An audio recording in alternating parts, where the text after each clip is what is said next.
is a presentation of Fox Sports.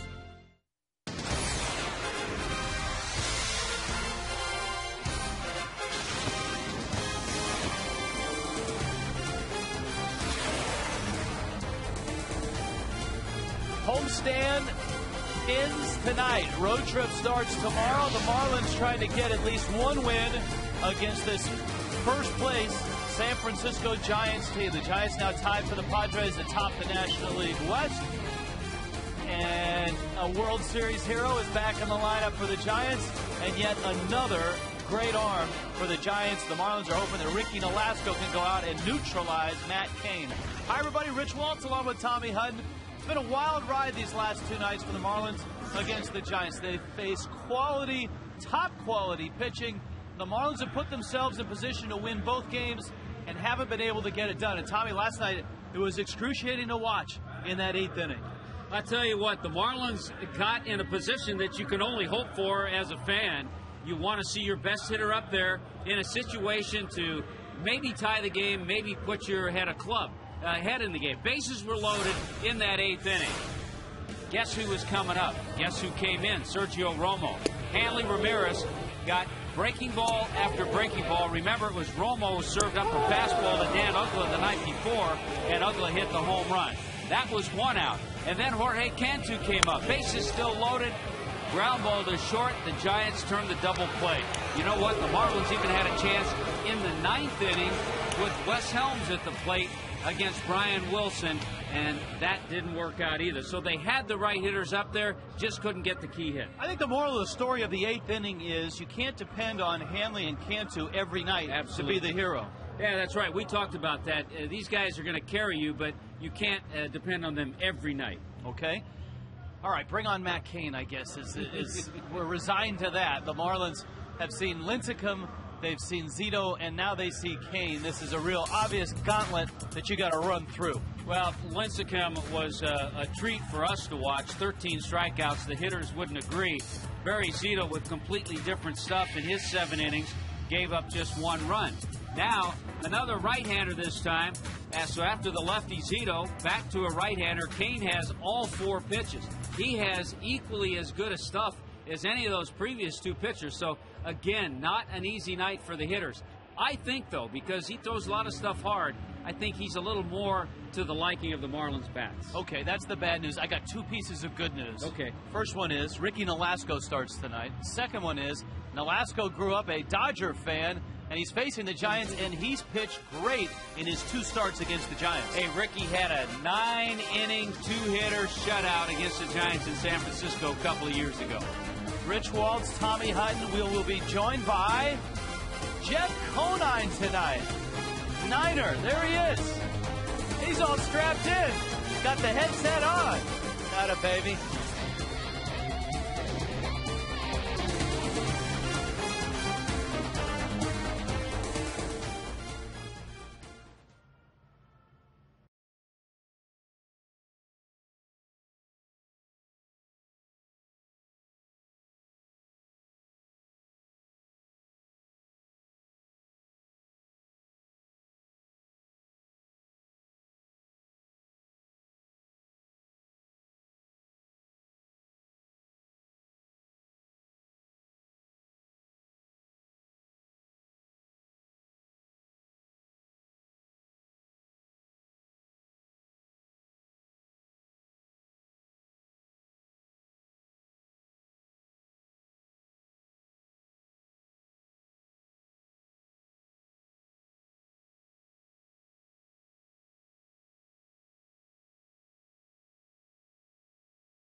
As we bring Jeff in. Where is Jeff? Niner. Hello. Where are you? Way out here, behind home plate. Can you see me? Oh, yes. Yeah, the look purple to your right. shirt. Got it? Your purple shirt? There you are. Well, when did you leave? You got some good, quick legs. Got some quick legs. I'm a little out of breath right now, but I'm okay. I'm okay. All right. Hey, tell me about you last year. A couple of times last season, you were able to get that view behind the plate. What vantage point can you bring from there? What do you see that maybe you can't see from a vantage point like out here in the outfield or behind the plate up high? Well, you know, I'm the live Fox track for this evening. You know, you see all those dots and everything outside the strike zone. I can see it head on right here. Matt Cain, Ricky Nolasco. I'm going to be able to give a unique perspective from behind home plate right here. Jeff, how you were on the ball club today? No batting practice because of the weather for either team, but how are they doing from a mood standpoint here after two very, very tough losses and losing homestand no matter what happens here in this game tonight? You know, it's baseball. 162 of these they play in a year. They're ready to turn the page. They're excited for tonight. Get back, actually get out of here, get away from the San Francisco Giants, get on the road and play some winning baseball there. All right, now I was seeing the post game. One thing that the Marlins haven't played bad baseball. They've had their chances in the series, obviously. Day one, they had it. They were an hour away in the top of the ninth, and last night, all kinds of chances in the eighth and ninth, even against this tough pitching. So that's something maybe they could take with them. Try and burst through here against the tough Matt Cain tonight. Good pitching matchup for the finale of this 9-game homestand. Off to Washington and Chicago after this. But the business tonight is orange and black. It's the Giants and Game 3, and the Gents are 6 over 500. Tough matchup for Florida. Coming up next.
Visit us at geico.com or call 1-800-947-AUTO. And by Toyota, moving forward. Some clouds before the ball game. No batting practice. But here we go. Marlins and Giants. The Giants, with their 2 wins over the Fish, have moved into a first-place tie with the San Diego Padres, the team the Marlins saw to open up the homestand. Aaron Rowan is in center field. Hey! Look who's at shortstop. Edgar Renteria, the former Fish, back in the lineup.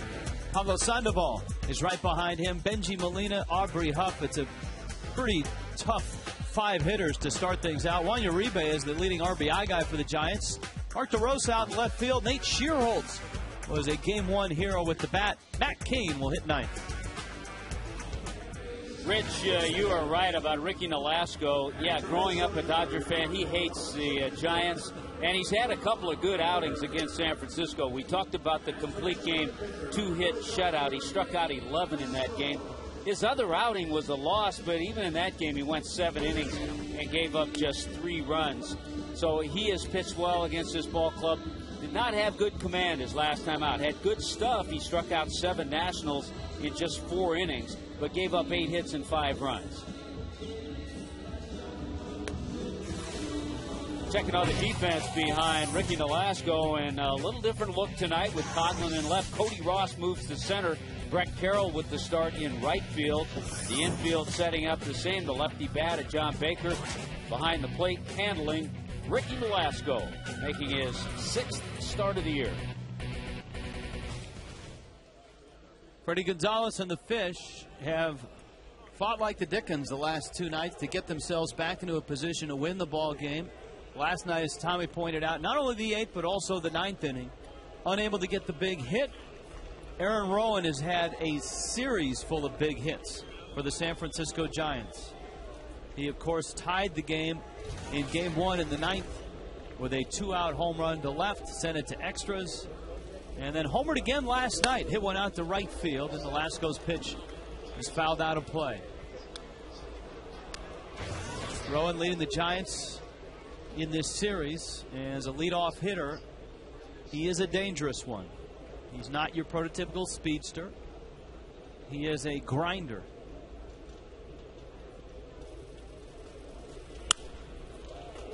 Sends that one out to right. Brett Carroll out there tonight, and BC makes the catch. Very good defensive lineup in the outfield with BC in right, Cody moving into center. Well, Edgar Renteria hasn't seen the fields in the first 2 games of the series. But Renteria feeling better, the leg issue starting to subside.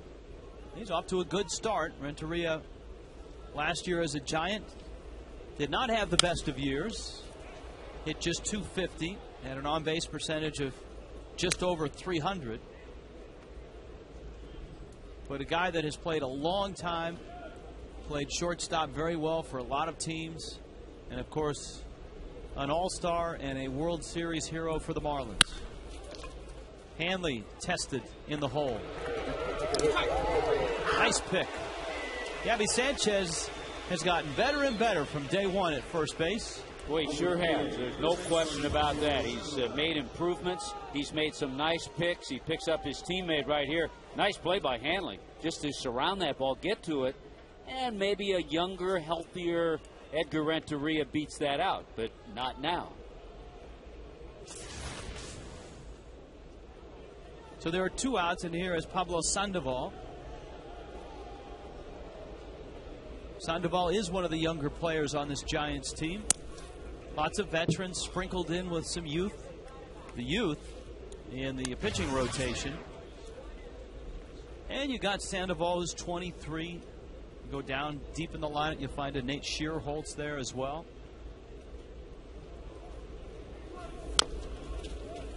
But it is an interesting makeup of this ball club. Brian Sabian, the general manager, the payroll is just under $100 million. You've got the dynamite rotation, the youngsters in the rotation, the 3 youngsters, Jonathan Sanchez, Matt Cain, and Tim Lincecum. Zito, a veteran, and then kind of a journeyman in Todd Wellemeyer. Pop up behind third. Cantu's back, Hanley's there, and Hanley makes the catch. That's a 7-pitch inning by Ricky Nolasco. A good start.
right, get your pencils ready. Here comes the Marlins lineup. The Fish are a game under 500 at 13-14. Tweak at the top. Chris Coughlin's back in the leadoff spot. And Gabby Sanchez has excelled in the 2 spot. There's Hanley. Jorge Cantu all of a sudden has hit a little bit of a skid. Dan Uggla's behind him. Sean Baker doing the catching. Cody Ross is in center field. BC's back in the lineup. And Nolasco hits 9th. They get a look at Matt Cain. You think youngster. Yes, he's 25, but he's in his 5th year with the Giants. He's won 45 games in his career. And he throws a strike to Coughlin. Cain from the Memphis area, Germantown, Tennessee, suburb of Memphis. And right away he's out in front, 0-2. He is actually, Rich, younger than Tim Lincecum by a few months. But he has good stuff. He possesses all the pitches. And when he's in the strike zone, which he was his last time out against Colorado, 1 hit in 8 innings. He's a guy that's been in the strike zone most of his career. There's a look at Coughlin. Tommy, what do you make of Coughlin in the leadoff spot tonight? Sanchez hitting second. The bottom line is that Freddie just has to get one of these guys going, Chris Coughlin or Cameron Maben, in that leadoff spot at the top of the order. If you don't get men on base at the top of the order, you don't give Hanley and Cantu a chance. Were there a left-hander starting tonight? Would it be Maben leading off? Probably. So it's whoever gets hot the soonest that's probably going to lock down that job. And I think if Chris gets hot, then we'll see him in there against lefties and righties, as we saw last year, especially the way he tore things up the last 2 months of the season. Here's the 2-2. Coughlin hits it sharply on the ground. Uribe throws him out. Let's check on the defense, and it's a good one for the Giants. They've only made 11 errors. The veteran Mark DeRosa handles things in left. Sandoval, Renteria. Edgar Renteria with a couple of gold gloves on his mantle. Uribe moves over to second. And behind the plate, as he has been all 3 games, Benji Molina.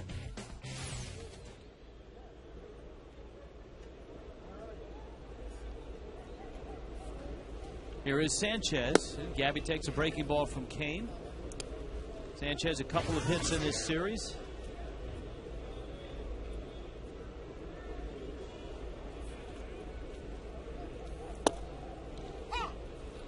His patient approach really paid off when he was hitting 8th. It's a spot in the lineup that can bury a young hitter in the big leagues, in the National League. But Sanchez handled it very well. Tonight he's going to have to handle Matt Cain. And if you expect to handle Matt Cain, you have to check on the scouting report. He has electric arm, 3 solid pitches, and he'll use all of them. Fastball, slider, curve, occasionally a changeup as well.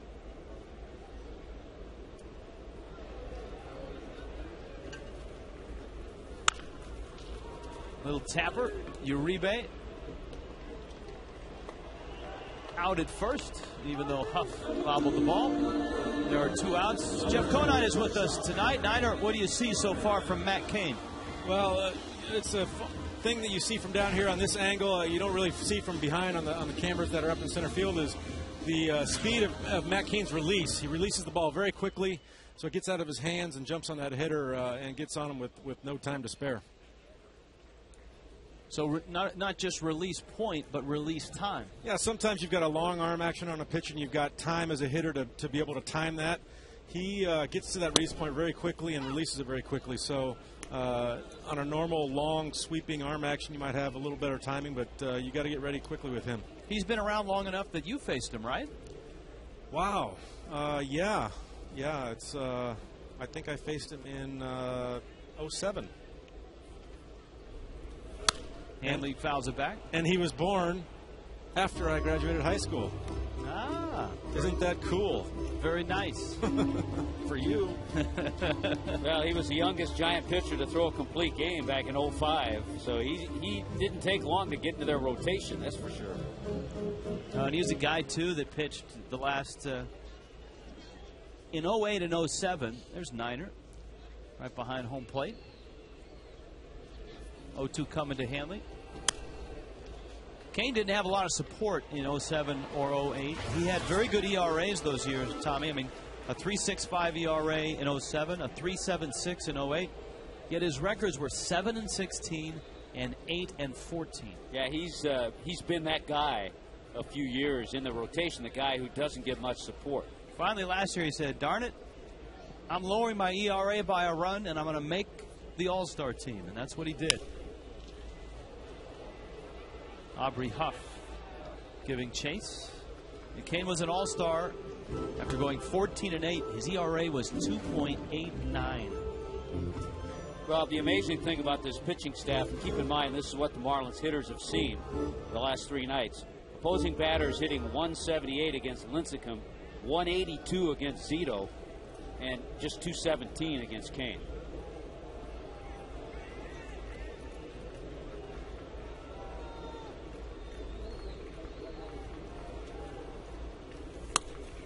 I can remember last year, the Giants had a winning record for the first time since 2004. In July, there was lots of talk about the Giants trying to get a bat, teams wanting to pry a Matt Cain or a Jonathan Sanchez from them, and the Giants were a little reticent to do that. And then in the offseason, that talk continued. Yeah, the Jonathan Sanchez name came up a lot. And he's having a terrific season as well. The Marlins don't see Sanchez, but his numbers have been outstanding. And, of course, he threw a no-hitter last year. Yeah, opposing batters against Jonathan Sanchez hitting just 170. So the Giants kept their young pitchers, and so far it has paid off. Hanley drives it left field. Sounded like he broke his bat, and DeRosa is there to make the catch. Matt Cain goes 1-2-3 in the first.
Benji Molina, Aubrey Huff, and Juan Uribe will follow.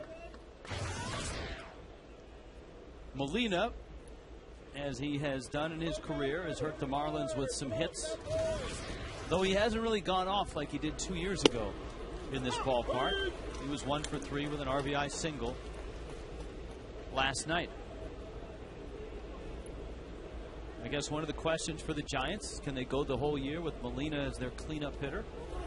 That's always been one of the questions the last couple of years, because here you have your catcher, and certainly in Molina's case, he's not going to catch 140 games at this stage of his career.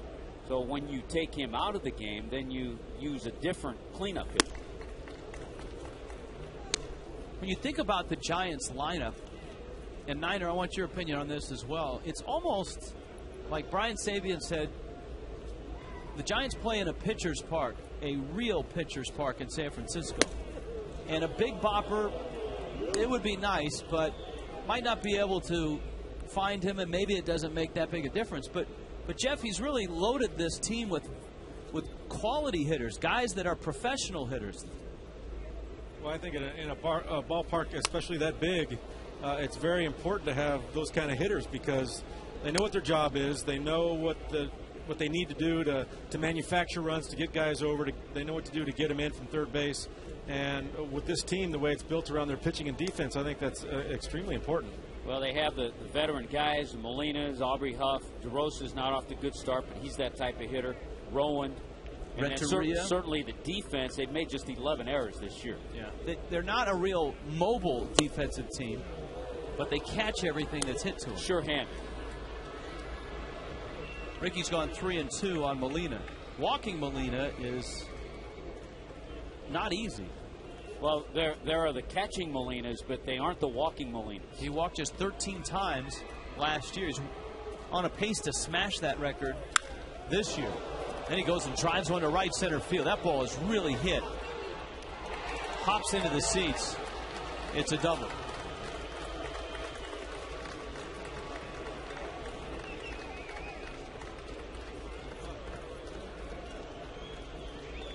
Three-two pitch, and Molina went to right center with it. Well, when you're a hitter and you face Ricky Nolasco, you know that he doesn't like to walk guys. So 3-2 early in the game, pretty good chance you're going to get that fastball. Molina got the fastball, attacked it, and he showed that he has pop the other way. Did you see that? That was on Niner cam. Yeah, gets him. Does he have the cam right on top of his head? No, yeah, I'm operating the cam. He is still a card-carrying member of the Hitters Guild. There is the Niner cam. You notice on those pitches early in the count there, they were low and away. That one he got up and got over the white part of the plate. And Molina's going to crush that ball. To left, Coughlin makes the catch. There's no threat of Molina tagging and running. And Aubrey Huff has flied out. Here comes Juan Uribe. First Marlins watch party this season is Monday the 10th at Rivals Waterfront Sports Grill in Hollywood. The Marlins and Cubs at 8:05 will be on the big screens. You can meet Billy and the Mermaids, win tickets to upcoming games. Great food and drink specials at Rivals for the watch party.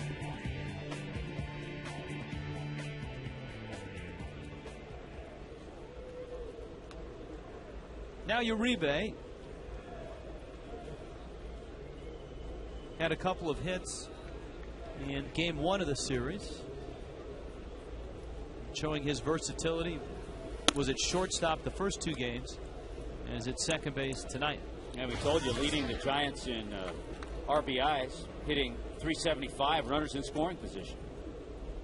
I guess if you're not going to have a guy drive in 100, you might as well have a bunch of guys drive in 60, 65. Not all that bad.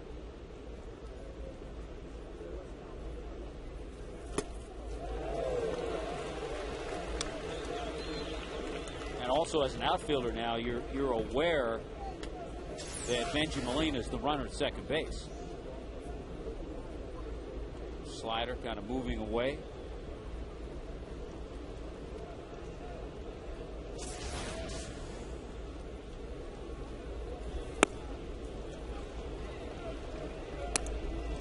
Two and one. Giants head up to New York. Marlins head up to D.C. Both teams traveling tonight.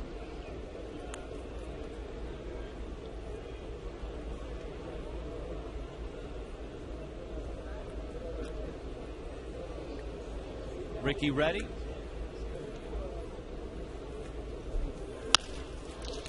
Little tapper. Oh, my goodness. Nolasco airmails it to the tarp. Molina's coming home. Cantu's throw is in time. He's out. How about that?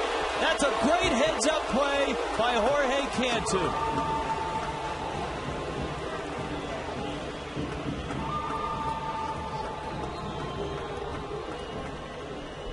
Anyone but Molina would have been safe. It's a problem that continues. It turned out okay. It certainly did because of the heads-up play, a great play by Jorge Cantu. But an awful throw by Ricky Nolasco. He had Molina dead to rights at third base. But look at Cantu get over there bare hand. He did it because he knew Molina was the runner and made a perfect throw to Bake at the plate.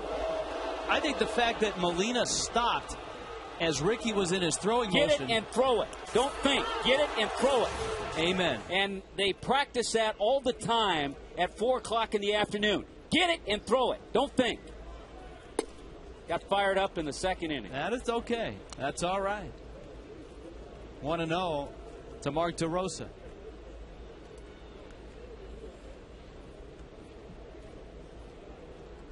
And you can see the rain starting to fall. And the 1-0. Niner, is that just a mental block? What is that? Which one? not Tommy's brand. But no, I mean, Tommy, jeez. But a throw like that for a guy like Nolasco has pinpoint control, who can put it on any side of the plate, to throw it from the mound to third, to airmail a throw like that. Well, you see it a lot. You see it on plays to first base. They go through that slow arm action. They want to just try to guide it over there because they're afraid of throwing it away, and they end up throwing it away. You see him here, he's like, oh, I just want to, no. See, there are errors that are errors, and then there are unnecessary errors. And the Marlins have made a lot of unnecessary errors this year, and a number of them by pitchers.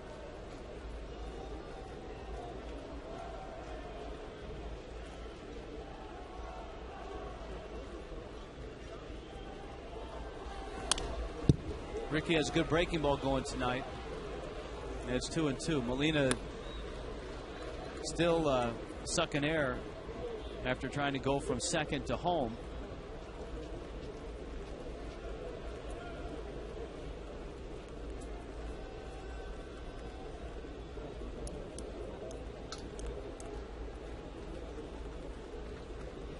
The Giants are what you would call a station-to-station team.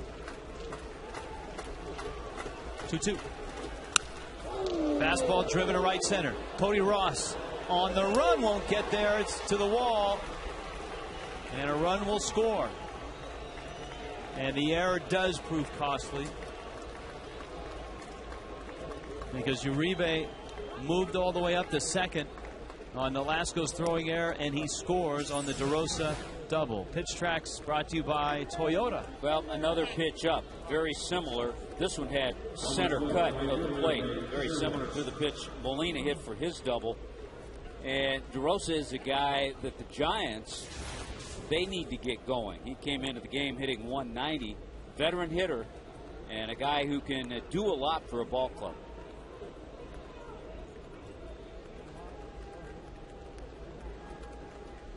Here is Shearholtz now. Randy St. Clair was telling us a little bit last night, and we talked to him today, with Ricky, every once in a while that front side opens, the arm drags, and he'll leave stuff up and out over the plate. And he's left a couple of fastballs up here in this inning. Into right. Carroll has it. They're going to send the runner. BC's throw is on its way home, and it is waiting for him. My goodness. Well, you saw it all in one inning. Some bad defense and some terrific plays. Cantu and Brett Carroll. Look at this cannon. Laser beam from Carroll.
Brought to you by Home Depot, doing more on defense. And you know what Tim Flannery, the third base coach's reasoning is here, both Niner and Tommy. The fact that Matt Cain is coming up next, it's a wet turf out there. Saying I got my pitcher coming up, got to take a chance. And Brett Carroll didn't even worry about one hopping it. He went all the way in the air with a bullet to the plate. That's his 10th career outfield assist. I don't know if you saw the wide shot of Wes Helms on the bench, basically shaking his head and laughing at them sending him right there. Niner, where would you rank BC's throwing arm in the major leagues with outfielders? Probably top 3 I've ever seen. Really? Yes. Top 3 I've ever seen. Mark hard-hitting Witten was probably right there with BC. Maybe a tad better, but BC's right there with him. That's a good one. I remember when he came up with the Blue Jays. Who else is in your top 3? Larry Walker had an incredible arm. I think everyone thought about him as such an offensive player in Colorado, but probably one of the best defensive outfielders I ever saw play too. Yeah, and it's if Carroll, and he's getting more playing time, and I'm sure he's showing up on more highlight films, and so the secret is starting to get out.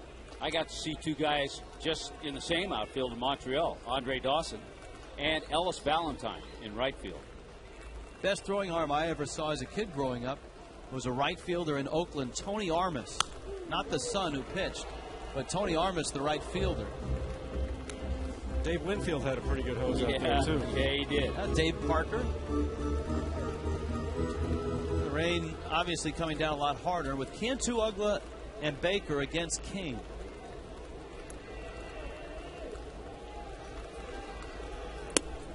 We had a pretty good crowd here that had almost filled the lower bowl, and a lot of them have hightailed it out. Just shows you how tough Jeff Conine is. Yeah. Unless you're up in a skybox somewhere. Take a shot of my seat. You see my seat right there? Where are you? Wait a minute. There's where Niner was. I'm back here now. See my hand waving? There he is. Yes. Yeah, well, that's why he lasted so long in the big leagues, folks.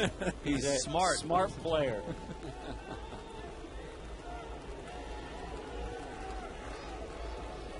2-2 pitch. Cantu. I don't know, for 14 slide right now. And up comes Ugla. We talk about it a lot during the course of the year. When you get 3 or 4 hitters hot at the same time, it's a nice feeling. You can put together a little win streak. But we saw Cantu hot in April, and Hanley wasn't. And now Hanley's swinging the bat better, and Cantu's not hot. Ugla a homer in the series, couple hits and a couple runs. Now, when Dan was an All-American at Memphis, Memphis was recruiting Matt Cain, and Cain came for a visit. Ugla remembers that.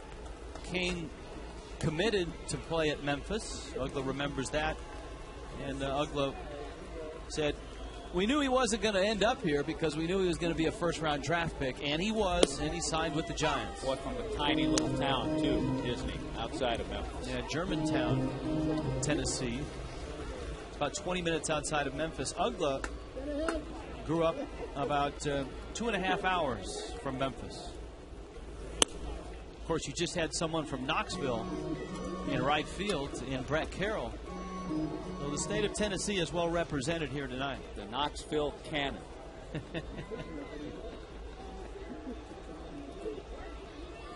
Ugla from Columbia, Tennessee.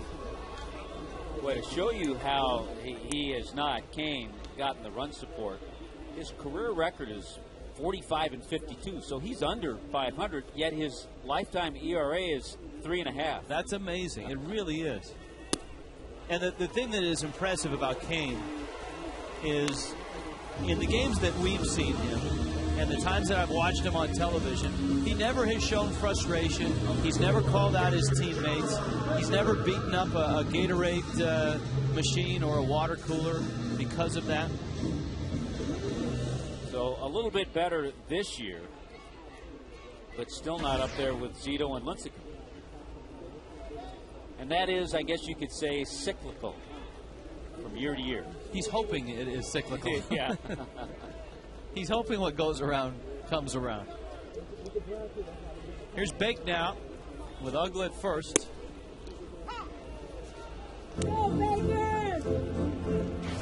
Baker takes a strike.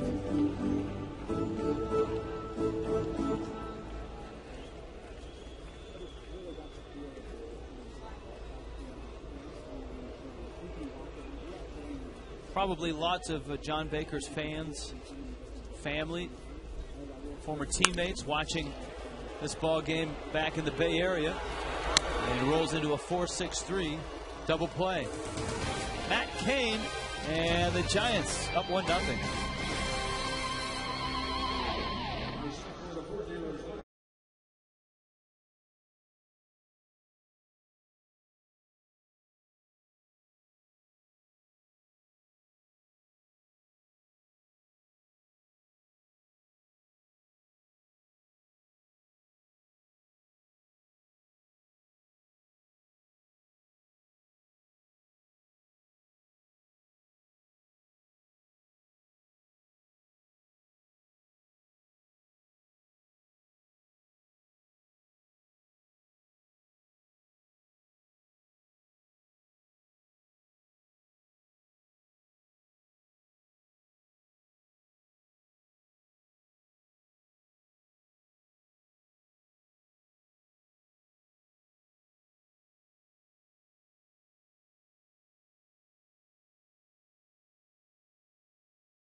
It will be on your high-definition television set.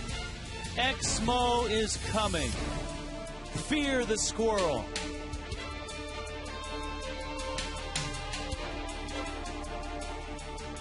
I can't wait. May 15th, that'll be a Saturday night game against the New York Mets. There's no telling what we can get in Exmo. It's not a good night to be wearing that costume. I mean, in the drizzle and the rain. A little humid, a little wet right now. You're going to put on some weight. It's going to start to smell a little bit. Well, I don't think it's going to start to smell. I think it has for a while. I don't know, though. Chewy may go to the dry cleaners when the Marlins go on the road to just get things ready for the homestand. Or a date. This guy, he's got a man purse. He's got a man bag. This copyrighted telecast is presented by the authority of the Marlins.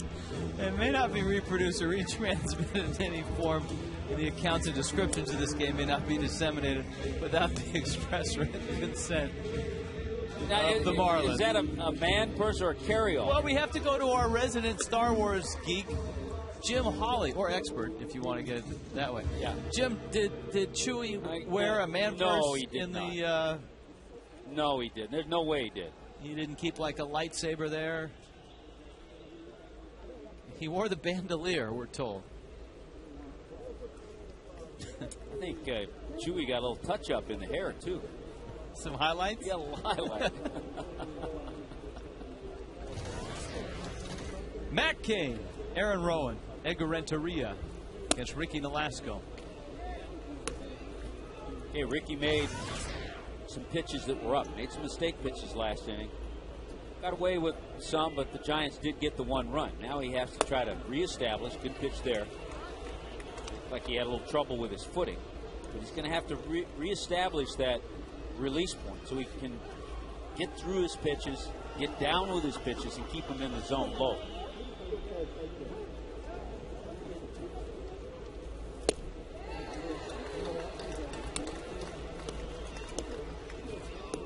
Cain is not a bad hitter. He has hit 4 career home runs.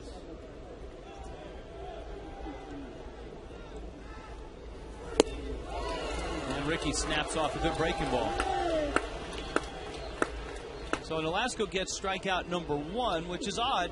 Jeff Conine, usually he's got 1 or 2 first time through the order.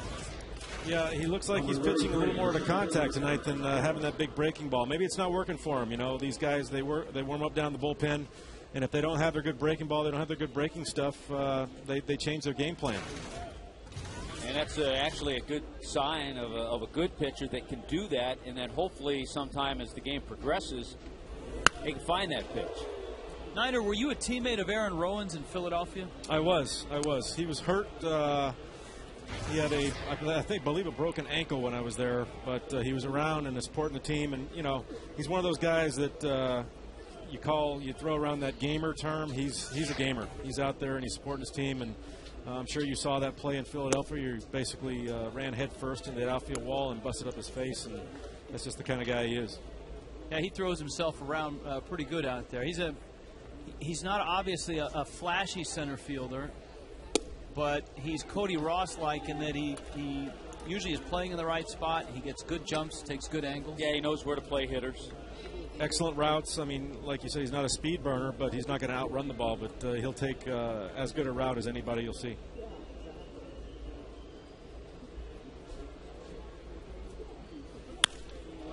Rowan puts a jolt into that one. Ross going back. Cody, warning track.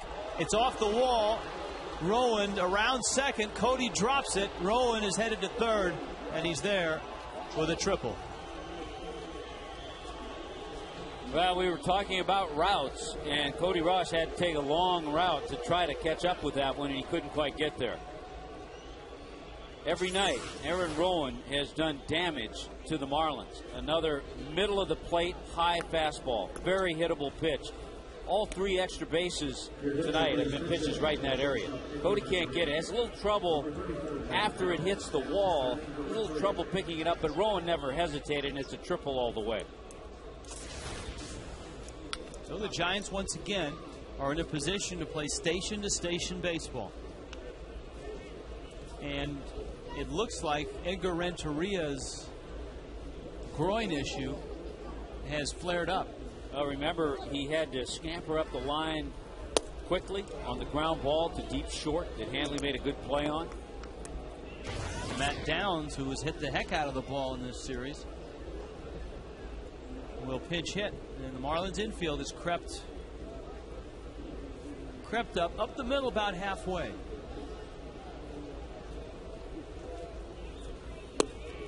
The Giants, Rich, have 3 extra base hits tonight, 2 doubles and the triple. The Marlins have just 3 extra base hits in this series. The Hanley homer, the Dan Uggla homer, and Cody Ross's double.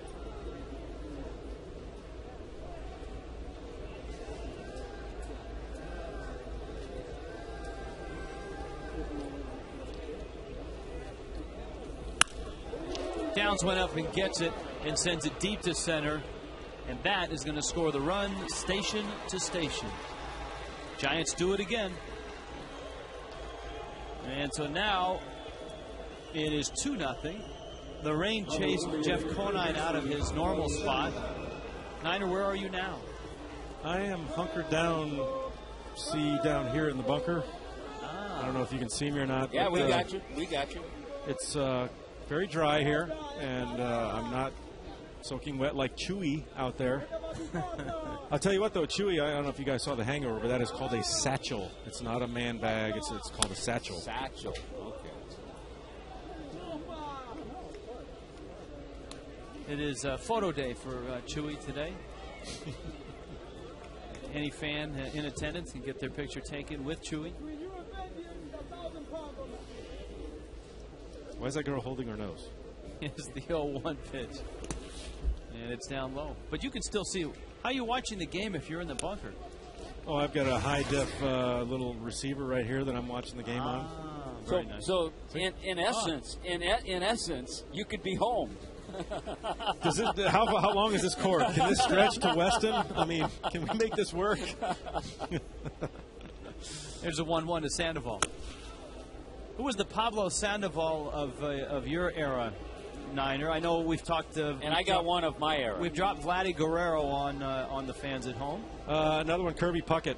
That guy could hit a ball at his neck. He could hit a ball at his shoe tops and put good wood on it. He was pretty amazing. And go back even further, you got Manny Sanguillen. That's a good one. Way too far back for me. Sorry, Tommy. He plays in my golf tournament, but that's about it. He does. I believe he lives in South Florida. Always great to see Manny. Very nice man. 2-2 coming to Pablo Sandoval. Lost his bat. Actually broke it.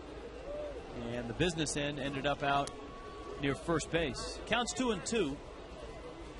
I actually saw Vlad Guerrero put a ball in play that bounced before it got to the hitters. Bounced before it got to the plate. Like cricket. He put a ball in play. You know who's another guy like that who I've seen actually get a base hit on a ball that bounced in front of the plate is Ichiro. He's pretty good at putting the bat on the ball, too. Yeah, he swings at some of the strangest stuff and ends up getting hits on it. And half the time he's not even in the batter's box anymore. No. You know what? And the Mariners offensively are really struggling, but Ichiro's in the 320s. Struggling this year. Yeah, struggling. Yeah, they are shopping for a bat right now, from what everybody says up in the Pacific Northwest. The 2-2. Ricky misses outside. And it's 3-2. He reeled off two incredible starts, as you see Molina on deck. Ricky, of course, won in Colorado, 4-1. Complete game win in Philadelphia. Ugla and Ross. And it's Cody who's there and makes the catch. Inning over. Giants get another one.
Rain guys, and a look at Matt Cain on the mound tonight. Last year he was named an All-Star, but in his final start before the All-Star game, it was against the Padres. Second inning, he was hit by a line drive in his elbow, so he wasn't able to pitch in the All-Star game, but he did travel, was able to hear his name announced, so he joined Lincecum as the third pair of San Francisco starting pitchers on the NL squad. And I have to wonder, guys, I mean, at least you still get to go on it. Can you maybe enjoy the festivities a bit more since you don't have to worry about actually working? Well, you know what, Allison, that's a great point, because now the All-Star game is very different, and Niner, you were an All-Star MVP, so you know this Now there's the huge red carpet ceremony.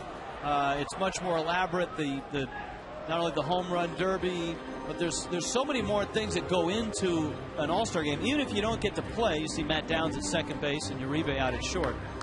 Niner, even if you don't get to play, nowadays when you go to an All-Star game, it's like 3 days of whirlwind tour, isn't it? Did we lose him? Here's the 0-2. I'm back. Aha! You went to the new position. Hey, you know, when they Major League salary, I'll stand out there in the rain as long as you want me to, but you got to draw the line somewhere. Hey, I just went to the clubhouse and got a few towels, and I'm ready to go. All right, tell me what the difference is between Allison was talking about Cain going to the All-Star game, didn't get to play. But when you go to the All-Star game now, there's so many more things around it surrounding as opposed to when you went to the All-Star game, isn't there? What do you mean surrounding? Well, there's the red carpet parade, a lot more dinners. It just seems like there's so many more functions other than the home run hitting contest, which was there when you were there, and the game. You're right. I took my son last year. He's a big Cardinals fan. But we went to the All-Star game in St. Louis, and you're right. The parades and the parties and the stuff that's going on there, it's a huge party now for a couple of days. And when I went, didn't have quite the big fan fest at the convention center, but that was about it. Cody cranks one out. Do both of you guys like the new changes to the All-Star format? Yeah, I do, and I kind of along the same lines now. If a starting pitcher, pitches on Sunday and is named to the All-Star team, he can't pitch in the game, but he can go and he can enjoy all those festivities and the things that happen around the All-Star game. I mean, for me, it was like, you're a kid in a candy store out there. The names of the guys you're out there with, and you get to kind of see the personalities that you play against during the year, and just a lot of good people, a lot of good. Made some good friends through All-Star games. I like the fact that they can designate a guy that can come back in the game in an emergency if there's a need defensively, if a guy gets hurt. I like that. I like the fact that if you start on Sunday as a pitcher, you can't pitch in the game, but you still go there. I don't think I like the fact that they've added an extra player, because now I saw an article where I believe a third of all position players in baseball are going to end up All-Stars. To me, that's almost too many. Diluting it. Yes. I agree. Oh, good. So that we have a consensus, or a quorum, or whatever you call that. Cody Ross looks at a pretty good Matt Cain pitch. And it's going to bring up Brent Carroll. Jiffy Lube Fiesta Friday is on May 14th at 7:10. Marlins Mets, 4 for 54. It's all you can eat seats. Fans can play Billy Bingo for a chance to win a Hanley Ramirez batting champion figurine, courtesy of Majestic Athletic. 1-877-MARLINS, or visit marlins.com. Brett Carroll goes after the first pitch and pops it to Juan Uribe. He doesn't see it, and then he makes a lunging catch. That is a lonely feeling. Because you also have a feeling right there that there isn't anybody else real close to you that's going to make that play. He didn't see it, lost it in the twilight. Always gets about 8 o'clock. And it gets high in the air. You're listening for help. You're looking for help. I tell you what, I don't think DeRosa saw it either in left field. But he looked at Sandoval, and I paid money to see the look on Sandoval's face, because I'm sure it was like, hey, don't look at me. Paid money to hurt Sandoval, what he told him. Don't look at me. But here the Marlins are again, and it's happened the first 2 nights in this series. They have fallen behind with a guy that has ace-type stuff on the mound. And we told you in each of the first 2 games of the series, first 5 innings of those games combined, Marlins only had 4 hits and no runs. So they've been able to come on a little bit, put on a little challenge late in the game. But it's been a frustrating series for Freddie Gonzalez, no question.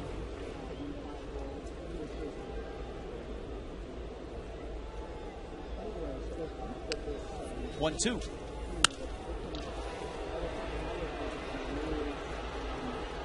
And as we noted at the start of this series, when you play against a team like the Giants and you're going to face Lincecum, Zito, and Cain, defensively, you have to make all the plays.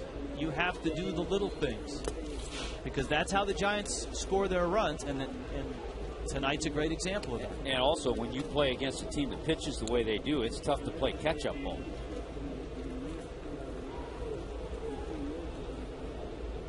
Two and two.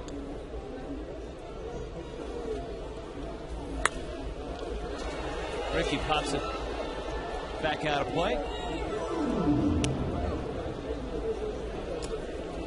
Yeah, we've chronicled the Giants' starting rotation, an ERA at 2.59. The relievers are in the low threes, 3.24.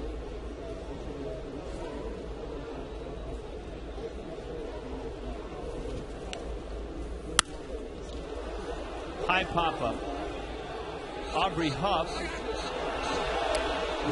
That's not an easy play on a wet infield. You saw Uribe lose it. Huff made the play on that one. 2-0 Giants.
Bruce Bochy.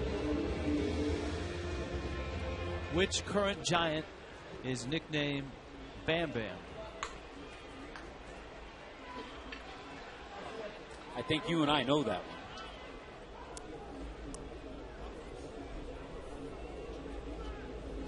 Benji Molina, Aubrey Huff, Juan Uribe. Well, it's not Kung Fu Panda, right? Because not Kung Fu Panda. He's got the Kung Fu Panda nickname. Some could say, because of his interaction with walls, it could be Aaron Rowan, but it's not.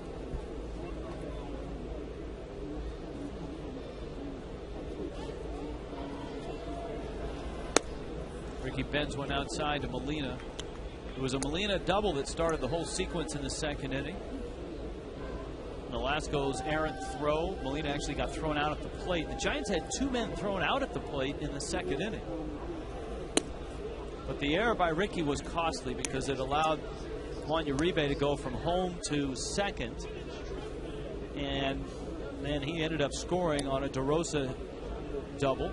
So far, you just haven't seen the sharp and well-located breaking ball of Ricky Nolasco. He's had to rely on a few more fastballs, and he hadn't been able to locate that as well as he'd like.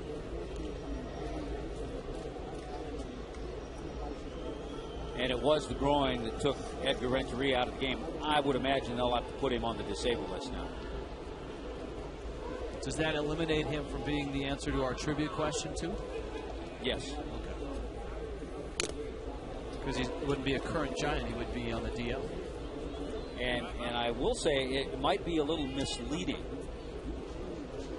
when we say current Giant. Let's just say this. He's in a Giants uniform tonight.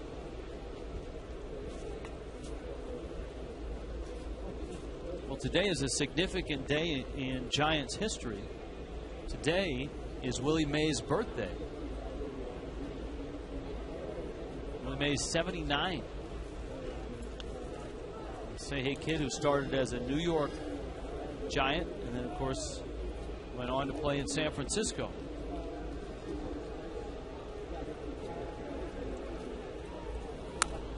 I'll always remember as a young player, I believe it was 1973 when Willie was with the Mets, the very downside of his career. It was on this date.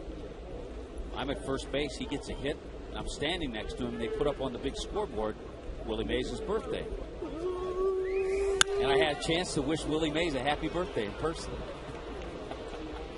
Say hey.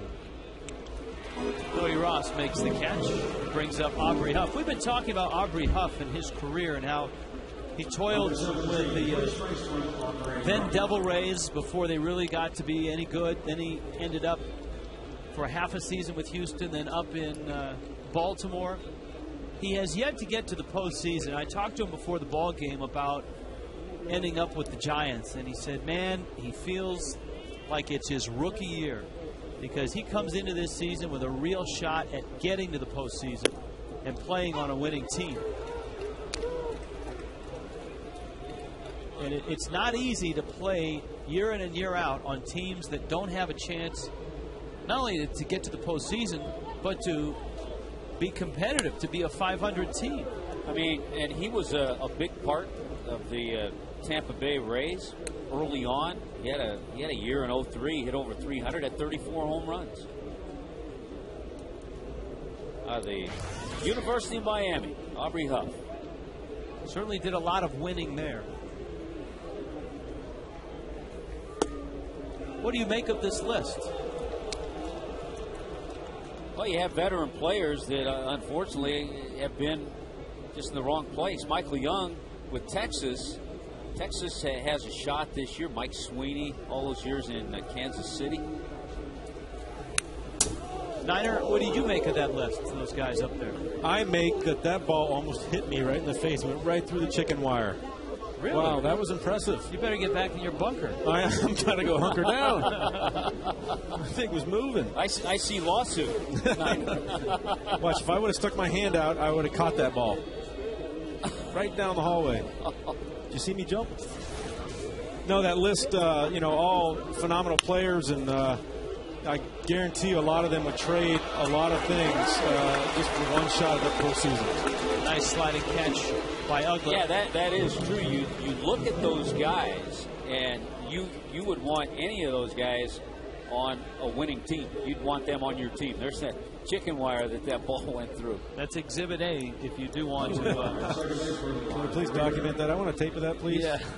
Ouch, my finger's killing me. What's it like, guys, to play on teams that you know have no chance to get to the postseason? It depends, I think, on what point of your career you're in. I think if you're early on, you're happy to be in the big leagues. You want to establish yourself. But I think as the years go by, you want to be on a winner. And especially after you've been on a winner.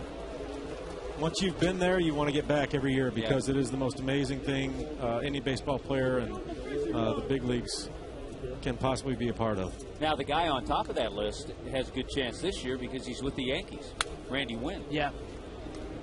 That's a good chance. Yeah, good chance, good move on his part, and a good move on their part to bring in a veteran outfielder, a guy who can play all three outfield spots. Well, the cruel twist of fate for Huff was he got traded to Detroit last year, and they looked like they were headed to the postseason.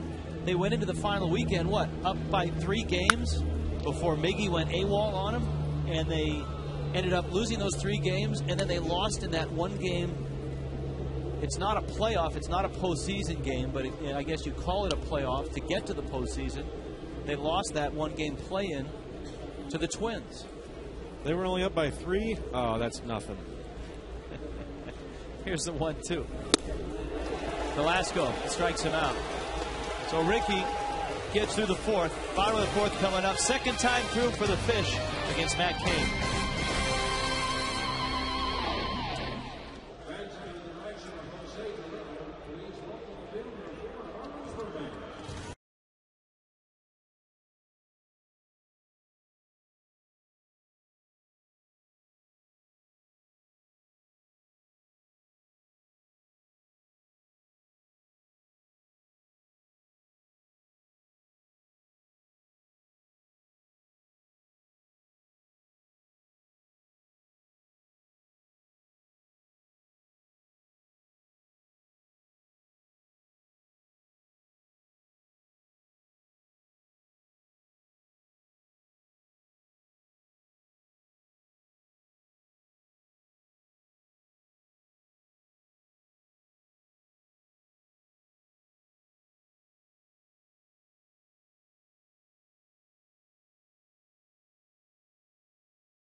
Marooney by Tobacco-Free Florida. Escape the addiction of tobacco. Be free.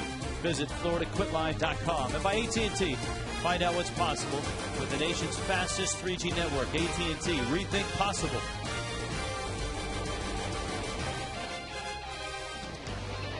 All right, first time through, not so good for the Fish.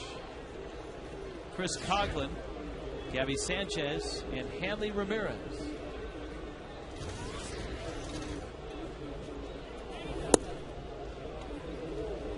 Matt Cain threw what looked like a pretty good pitch. And it's 1-0. Coghlan hit a sharp ground ball to the second baseman, which was Uribe back in the first. He's now at short. There's a strike. Matt Downs is now at second, with Edgar Renteria leaving, re-aggravating his groin injury. I think as you watch Matt Cain, you see the assortment that he has. Coghlan to right. Shearholtz to the track. He makes the catch. And over 90 at-bats now for Chris Coghlan. Still looking for his first extra base hit of the year.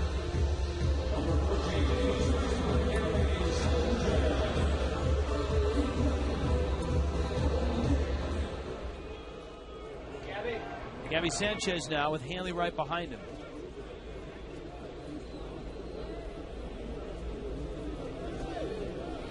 Sanchez bounced to second. He fouls it back. I love Rich, and I know you get a kick out of him because of where you grew up and seeing some of the old San Francisco Giants names. There have been 4 San Francisco rookies that have led National League rookies in strikeouts. Oh, give me Cain and Lincecum are 2. How about John Montefusco? John Montefusco is 1. Greg Lefferts. No. Gary Lavelle. No, good big left-hander. Good guess. Ed Halicki. No. Mike McCormick. Ball in the air. Huff. And Downs. And it's Downs who says, hey, I'm the second baseman. All right, you ready? John D'Acquisto. Oh, John D'Acquisto. Nice. All right, our AT&T trivia question. Who's nicknamed Bam Bam for the Giants? And you have to think of a guy from, I believe, Curacao. Curacao. And he is their hitting coach, Hensley Bam Bam Mullins. I remember when he was coming up in the Yankees organization, never had a full season at the big league level, hit over 300 career home runs in the minor leagues.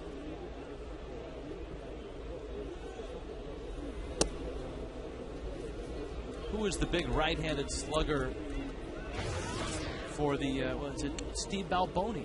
Steve Balboni. Bye-bye, Balboni. He had a little taste of the big leagues, though. He had a full, some full years where he DH'd. Right, but I believe when he got to the big leagues, he had assembled a pretty extensive minor league career of hitting balls out of the park.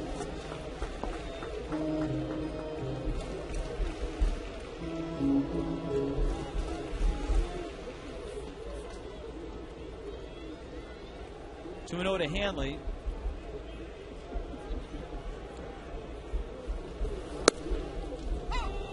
Strike.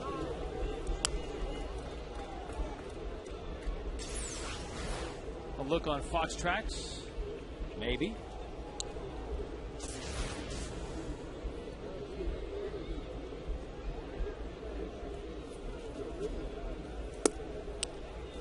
And that fastball misses down low.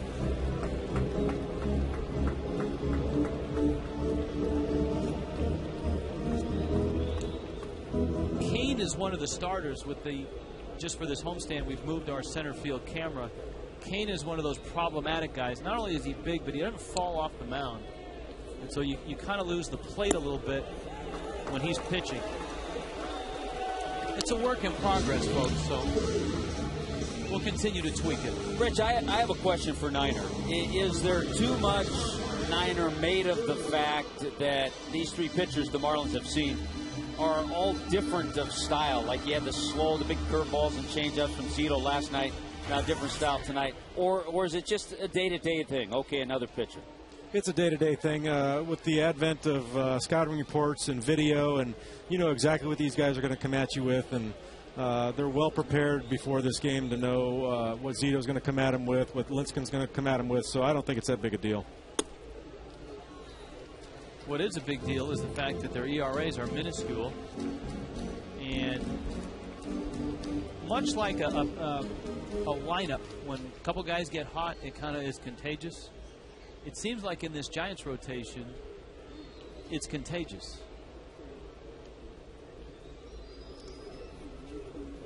Because even Todd Wellemeyer, well, I was just going to bring him up. You put a guy like Wellemeyer in that rotation, and more than likely he's going to pitch maybe a little better than he would in another rotation.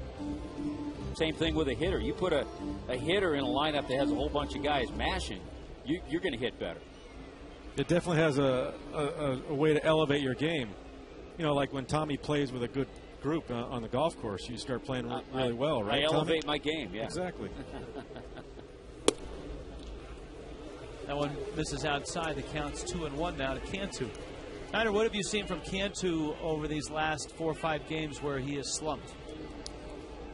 You know, pitch selection. I think he's gone after some pitches in the last few games that he wasn't going after during his hot streak. And you know what? That's going to happen when you start losing your eye a little bit. You start chasing stuff that you think you're going to get to, and you can't. And when you're going hot, you're like Pablo Sandoval. You think you can hit anything and put the barrel on anything, and I think that's what Cantu was doing.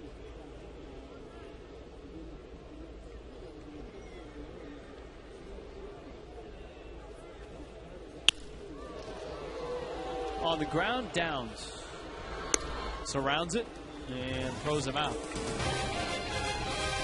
2-0.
KFC.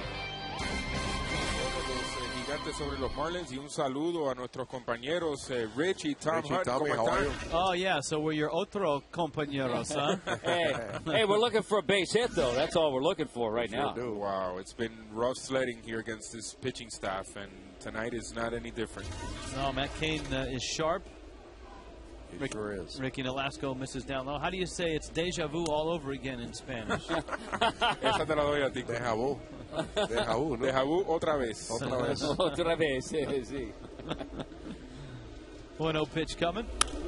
Y este batazo foul de I think Rosa. the good news is it looked like last inning Ricky had his best inning, made better pitches.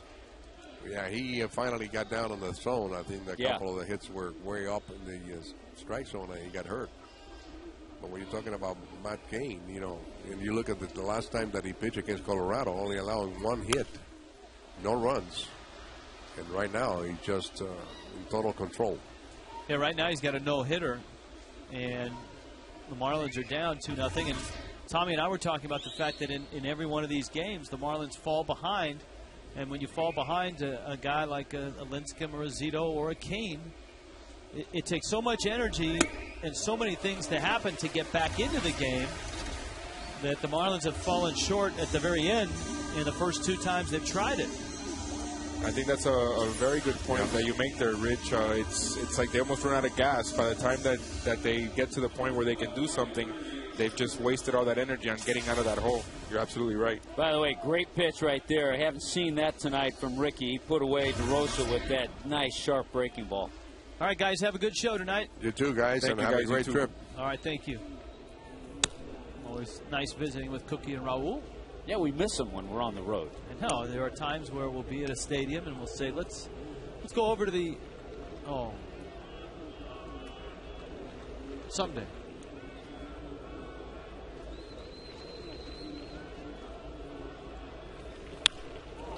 Hung a breaking ball, and Shearholtz just put it in the seats.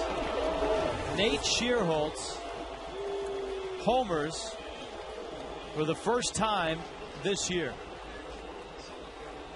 You talk about, and we have about some of the veteran players. Shearholtz just in his third year, 26 years old. And after that good breaking ball that put away DeRosa, watch where this one stays, and it doesn't bite down and in. Just floats over the middle of the plate, and Shearholtz did the rest.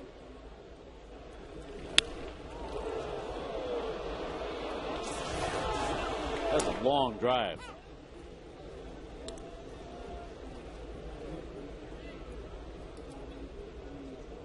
Cain is up. He can hit it out if you're not careful with him.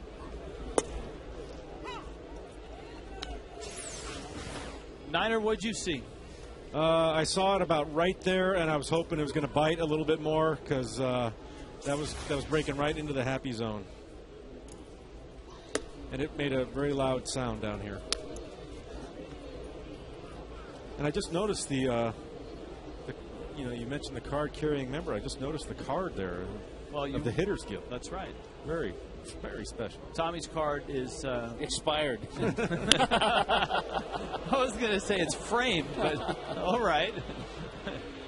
Ross makes the catch. He's got the one in like the parchment paper that's all faded and stuff. Yeah. Niners, yours comes up for renewal here in a couple years. So there it is. Oh, a lifetime membership. Lifetime membership. 1993, a member since then. Very nice. You know, David Sampson pointed out the other day, we've got all the numbers out there on the outfield wall, 93, 97, 2003, and 2012, when the awesome new stadium's going to open. And I'm going to be one of the few people in this entire organization to be a part of all four of those dates. That's pretty special. That's pretty cool. That's pretty special. And that is why you're Mr. Marlin.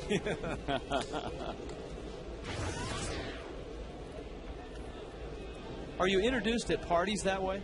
Yeah. It's kind of a given thing. But, it comes with a fee. If they want to use the Mr. Marlin moniker, they got to pay up. So nice line shot to left. Coughlin makes the catch, but the Giants get another run. Matt Cain hasn't given up a hit. The Giants are up 3-0.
FoxSportsFlorida.com. David V has been online, and he's getting ready for a live chat with Jeff Conine. Jeff, is this your first live chat on the internet? At a baseball game, yes. Just kidding. Jeez. Down here with David V, and I've already been answering some questions. A couple of the guys, they asked me about would this franchise fate had been different if we had not won a couple World Series titles so far. That was one of the questions, and another one was it special that I was able to be a part of both World Series titles? And I think there's an obvious answer. That to see this franchise go from nothing, basically, in 1993, the name tag spring training in Cocoa Beach, to a World Series title 5 years later, and then to be able to come back and do it again was beyond belief, especially since I make my home down here. Well, it's a live chat. You can go online, and there's the website, FoxSportsFlorida.com. He's typing away. He's typing away. He wants some questions. Well, David V has been typing away every day. You can catch the latest Marlins stuff on that website with David V. And, Rich, I have to think it did have a big effect, the fact that the Marlins have won 2 world championships. Oh, just ask anybody who's a San Francisco Giants fan. The Giants have been in San Francisco 52, now this is 53 years, and they have not won a World Series in San Francisco. Yeah, their last title was when they were in New York. Now, Matt Cain is throwing a no-hitter. He has taken a no-hitter into the 7th inning 4 times in his career, has not thrown a no-hitter. And if you add up his 8 innings that he threw in his last outing against the Rockies, he threw 8 shutout innings, gave up just 1 hit. So in his last 2 games, 12 innings, he's given up 1 base hit and no runs. And he's not even their ace. That's the amazing thing is Lincecum draws the headlines. Zito's renaissance has been big news. And Cain, who's been a part of the rotation, as you pointed out, for 5 years now, younger than Lincecum, and nasty tonight. Ugla goes down. Yeah, that's just a hard, nasty slider to get Dan Ugla.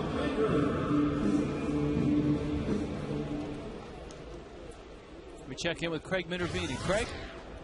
Thank you very much, Rich. As you know, John Baker grew up in Northern California, went to Cal, born in Alameda, California, and was a big A's fan. But the funny thing is, he told me his favorite player was not an Oakland A. His favorite player was San Francisco Giant first baseman Will Clark, probably that sweet left swings. Never met him before, so Will, if you're watching when we go out there, or maybe we could hook you up with John Baker. But I did ask him, is it special still to play the Giants? It's probably more special there. He tries to get this first hit, but it won't work out.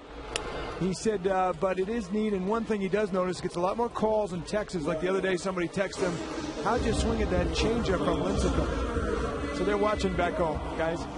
Yeah, they are. Will the Thrill. What a terrific player, Will Clark. You talk about a guy who was a competitor, fierce competitor, and a gold glove at first base, and a sweet swing. I remember when he got called up to the Giants, because I was growing up in the Bay Area. Will Clark, I want to say his first home run was against Nolan Ryan.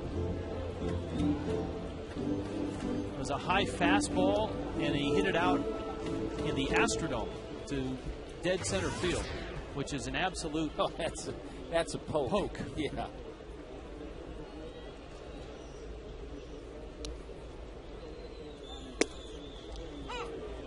Strike to Cody Ross. The Giants have been to 3 World Series. Remember the '62 World Series against the Yankees. Willie McCovey's smash with, I believe, runners second and third and 2 outs in the 9th of Game 7. Was it Bobby Richardson? Line drive to Bobby Richardson, second base. And it wasn't just a line drive. It was one that nearly took his glove off. He had to leap to make the catch, and that's how the Yankees won the series. The Giants, of course, played in the series against Oakland, which was marred by the earthquake. That was '89. Cain dispatches Cody Ross. 5 no-hit innings by Matt Cain.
The 6th inning.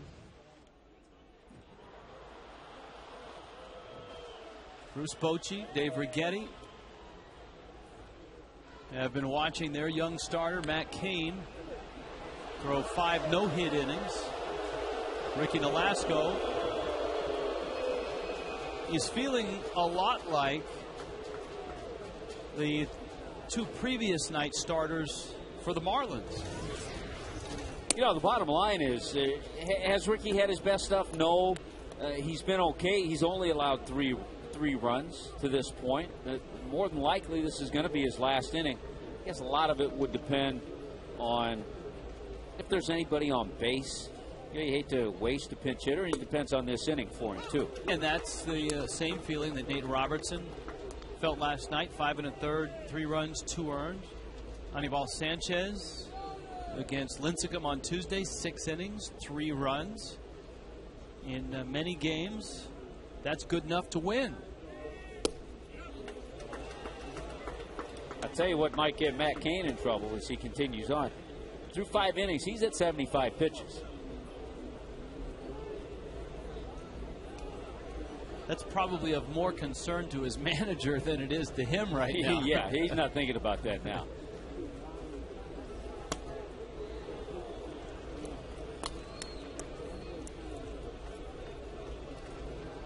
Remember the last time the Marlins saw Scott Olsen and how well Olsen pitched in that ball game.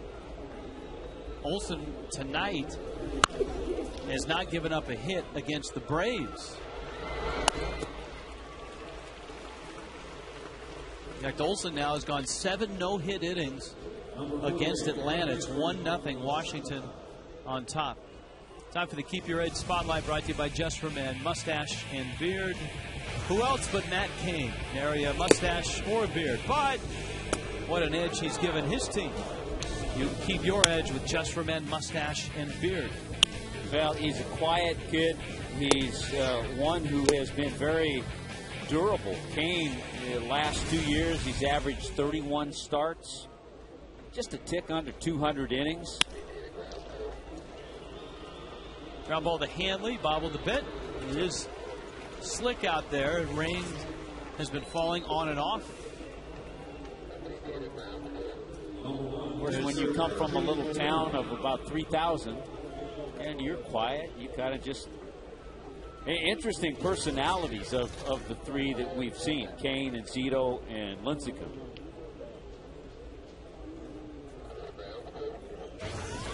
Who's more eccentric, Zito or Lincecum? I would say Lincecum is. He has more of a mystique around him. He's certainly the most athletic.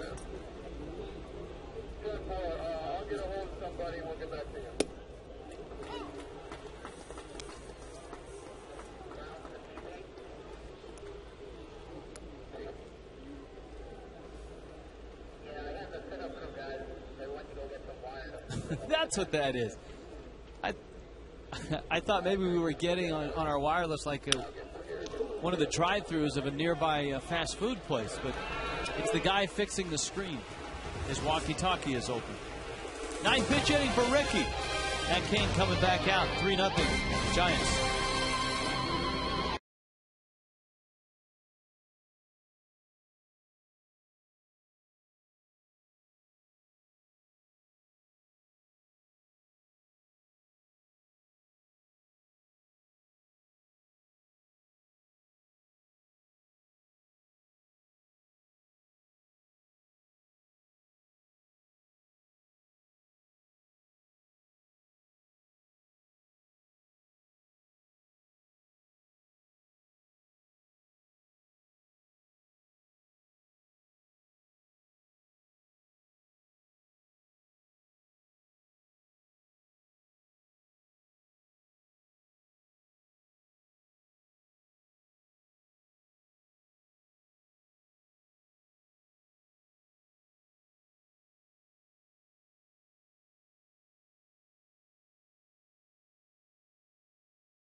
But starting tonight, you can vote right here at Sun Life Stadium. There are 30 ballot boxes throughout the stadium, so you can come out, fill out the ballots, and vote for who you think should play in this year's All-Star Game. Also, in front of section 146, it's the fan headquarters where these guys are. There's laptops behind them, where they can go online and vote for their favorite Florida Marlins to make this year's All-Star Game.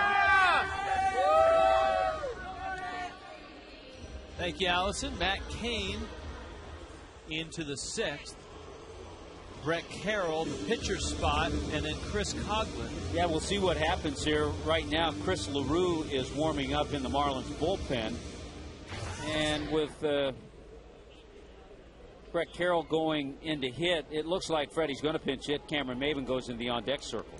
But 6 innings, not a bad 6 innings for Ricky Nolasco. I think he'll tell you he didn't have his best command, but still pitched pretty well. Carroll went after the first pitch, flies it out to left center. DeRosa enters your picture and makes the catch. And that's certainly a friendly start for Cain, who, as Tommy pointed out, had a pitch count of 75 going into the 6th inning. Tomorrow we'll be in Washington. Volstad and Stammen will go. We'll keep you updated on Scott Olson's bid for a no-hitter tonight as well. We've got one going here right now with Matt Cain, one out in the 6th. And here's Maven.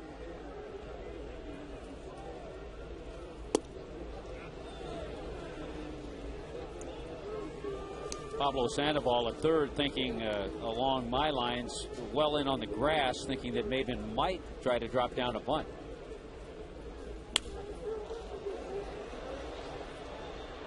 Aubrey Huff is over and it's out of play. The Nationals have not yet announced who's going to start on Saturday afternoon opposing Josh Johnson. Get to see our old friend Livan Hernandez on Sunday.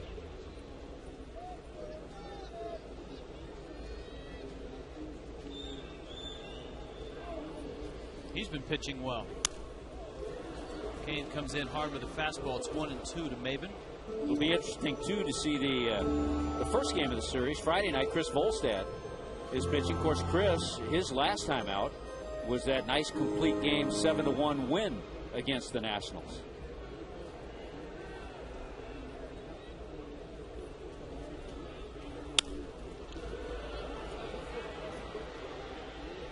Aubrey Huff calls for it, and Matt Cain has 2 quick outs here in the 6th.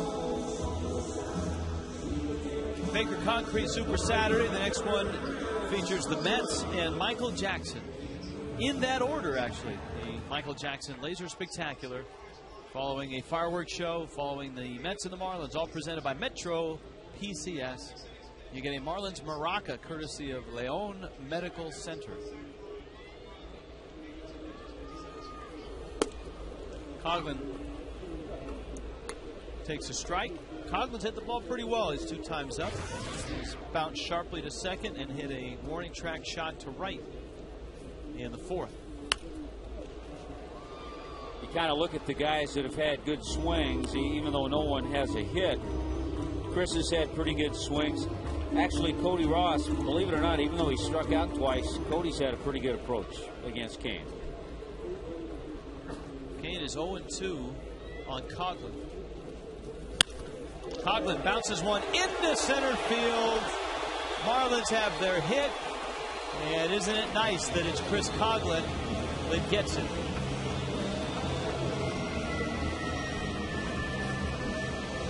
Well, he just talked about how he's hit a couple of balls pretty well. This is a high fastball. He stays on top. Cain tries to get a leg on it to knock it down, but this ball has some good top spin and shoots into center field quickly. So the Marlins get their first hit of the night. Here is Gabby Sanchez, his 3rd look at Cain. He's bounced out and popped out.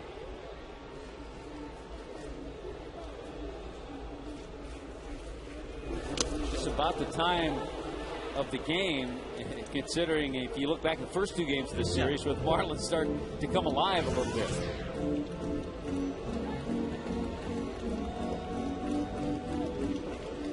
Well, remember, they came back against Lincecum and tied the game, and then knocked Zito out of the game. Well, they got that Hanley Ramirez 3-run homer in the 6th inning.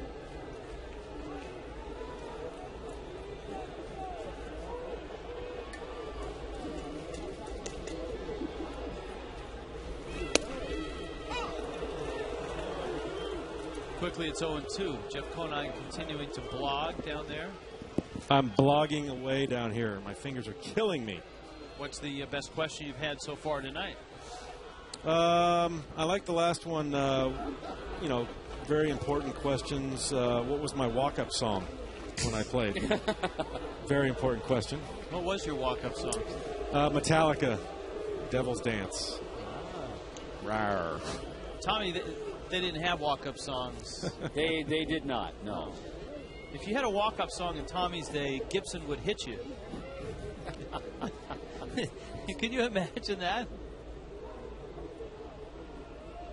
0-2. Oh, man, he came inside with the heat and struck him out. Marlins have their first hit, but they haven't come close to a run against Matt Cain.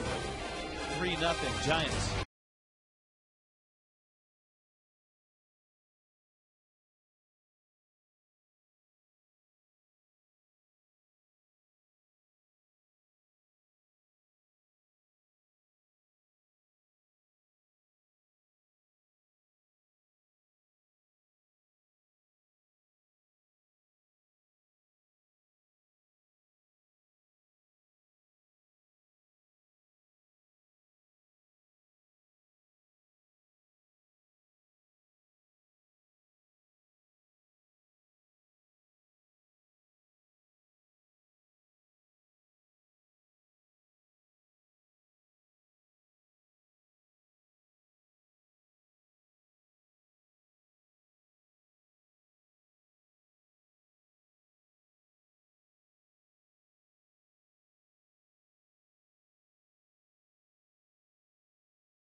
Runner from second. BC's got the ball. Freeze it. Where's the runner? Freeze it. There's the runner. Here's the throw. The throw was a frozen rope. Frost brewed Coors Light freeze can. Chris LaRue takes over. Marlins bullpen will try to keep it at 3 runs. Well, we told you Chris LaRue was warming up, and with Maven pinch hitting for Ricky Nolasco, he's in the ball game. And as we've documented over his last few outings, generally a good job by Chris LaRue. Has a good hard fastball. He'll get that 94, 95. Sinks it sometimes. Good slider. Facing Aubrey Huff.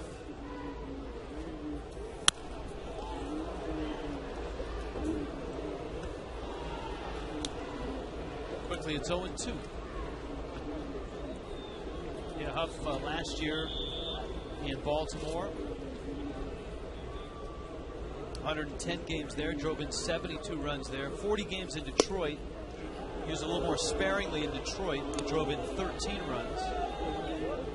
But he was always, as an Oriole, around that 100 RBI mark. You know what? He quietly, if you go back to 2002, amongst Major League left-handed hitters, he's 8th in home runs and RBIs. And the quietly is, as we pointed out, he's played on teams that have been lower division teams. He's been pretty durable. 6 of the last 7 years, he's been in 150 games or more. This will be a little tougher for him this year, though. No DHing, except maybe an interleague play.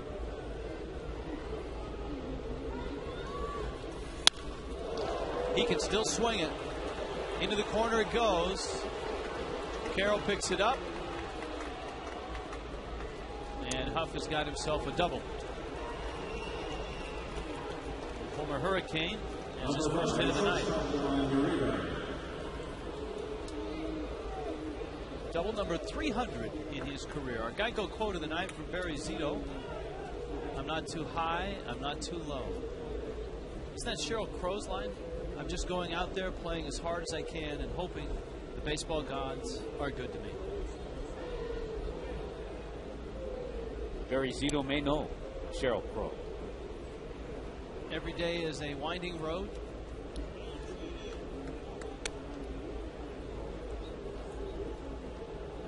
That's part of his practicing of Feng Shui. You know, they just opened one of those near my house. The ancient Chinese art of health, happiness, and prosperity. And you've been... Now, wait a minute. You opened the book back to the Barry Zito start. That means you made that note 2 nights ago and you didn't use it. I didn't get it in. You've been aching to use it. You know, you have to take the opening. When it's there, you have to go for it. And by the way, the Giants have 6 hits tonight, 5 extra base hits. I figured it was worth the research to get it out there on the air. That's right. And he just happened to be our Geico quote of the night. 1-2. And our Asian philosopher, Ken Lee, helps me with all these.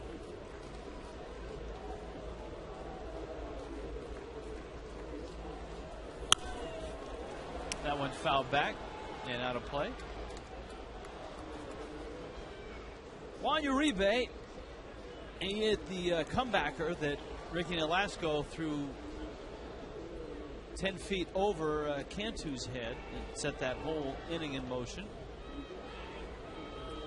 And if you've been watching this game, you know that Matt Cain had a no-hitter going until Chris Coughlin broke it up with 2 outs in the 6th. And Scott Olson has just lost his no-hitter in the 8th inning. You know, you can parallel, they're different type pitchers. But Scott Olson is a little better this year because he's gotten that velocity back. And the same with Barry Zito. A little bit better because it sets up those off-speed pitches better when the fastball's a little bit quicker. And in Scott's case, it's in the low 90s now. And in Zito's case, it's 85-86. He even touched 87. David Ross broke up the no-hitter with a single to left center. Swing and a miss by Uribe.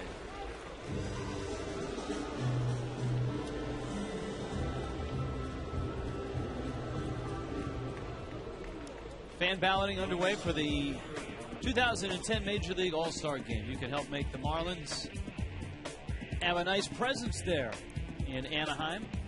Vote online at marlins.com for your chance to win a suite for 12 and an autographed All-Star poster, or vote at the stadium during any upcoming game for a chance to win a trip to the All-Star Game.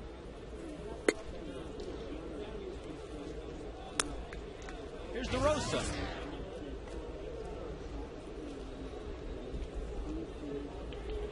You have to think that Mark DeRosa is going to hit a lot better than 198. He hit 270 last year with Cleveland. He's a 275 career hitter.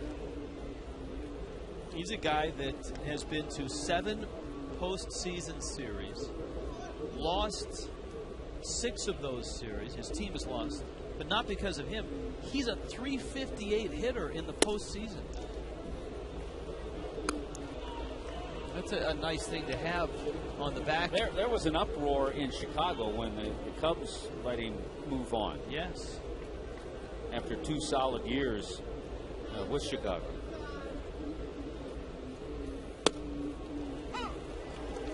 Niner, what's up down there? Nothing. I'm done blogging and enjoying a big league ball game. Would enjoy it a lot more if Marlins would get some hits here. They have just one, the Coughlin base hit. Chris LaRue working on Mark DeRosa. And he smacks a single to center field. Cody Ross charges in, has it. Runner comes home. Ross's throw is offline. It goes to the screen. DeRosa takes second. DeRosa takes third. And the Marlins continue to throw it around.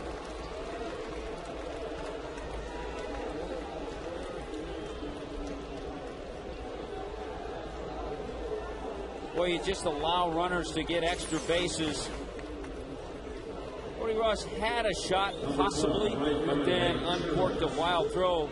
Cutoff man is there. The ball is over the head of Gabby Sanchez. He wasn't able to cut it off, and then the ball rolled around the backside. I think he had 2 things. Cody has a better arm than that. Ball's a little slick. Also, he hasn't been to center field too often, so a much different throw from him there. But he knows better than to uncork and throw that high, at least hit that cutoff man. And all of a sudden, with the error, DeRosa, who hit the ball, a single, is all the way to third. We saw our JM Lexus leaders, the league leaders. That's a department, obviously, you don't want to lead in. It almost looked like Cody hesitated there when he got the ball, as if he didn't think Aubrey was going to try to score.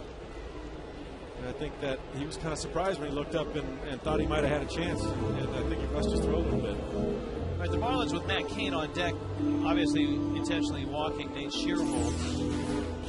Here's what Jeff was talking about. I think he had a little trouble getting it out of the glove, too.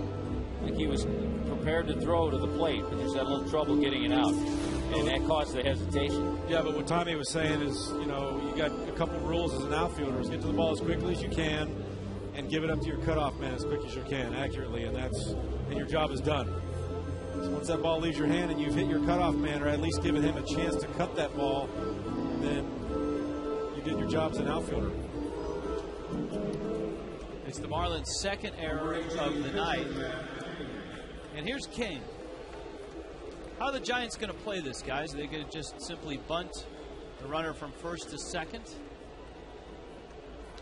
Marlins are going to, let's see what they do defensively. They have that option. You always have a squeeze option, but you also have Aaron Rowan on deck, a real hot hitter, especially against the Marlins. So if he bunts, I would think it'd just be a sacrifice. And I was going to say he hit one about 420 feet to center field last at bat. That's right. Rich mentioned swing away. 4 career home runs for Cain.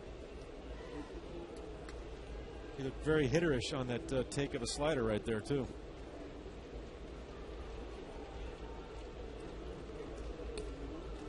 What does that mean to a layman, not a card-carrying member of the Hitters Guild. I was going to say a card. I mean, Tommy got that. Yeah, Tommy got that. Well, right I get away. it too, but I mean, well, it just looked like, pitchers oftentimes don't look very much like hitters. They look like pitchers trying to hit. They hit and ran, and the run part of it worked. The hit part of it didn't. And Shearhold steals the bag. Ricky Henderson used to look runnerish all the time. Yeah, on the move. And that's a good shot from Niners camp. Now the infield comes in, and the count's 1-1 to Cain. Rue thought maybe he caught the corner. See, hitterish. I mean, he took that pitch like a third or fourth place hitter would. He recognized it and decided not to swing before it got there.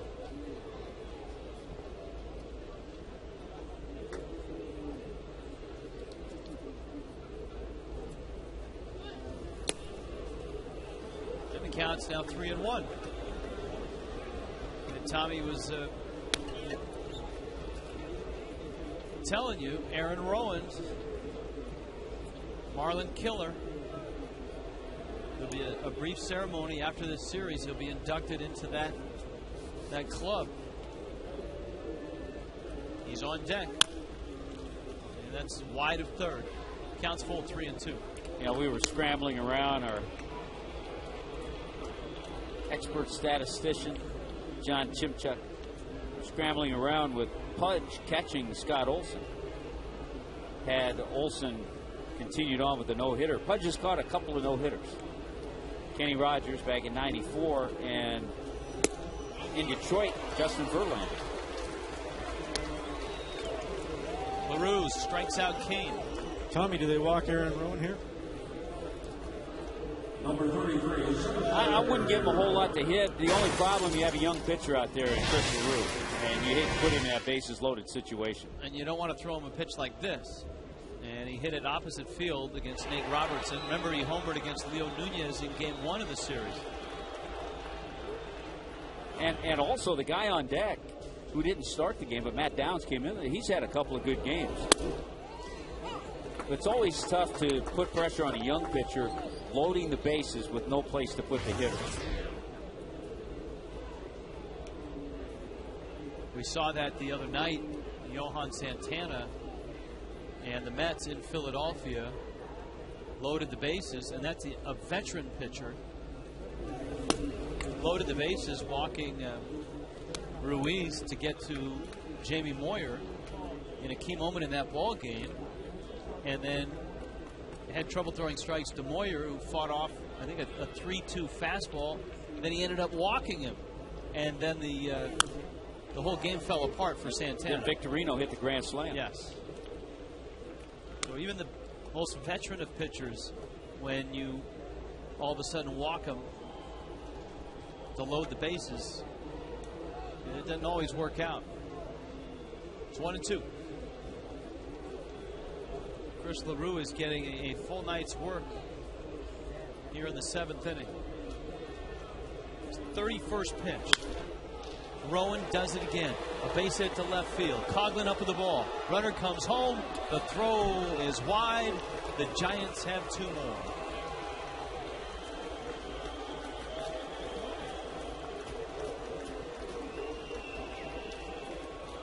Well, what an adjustment Rowan made.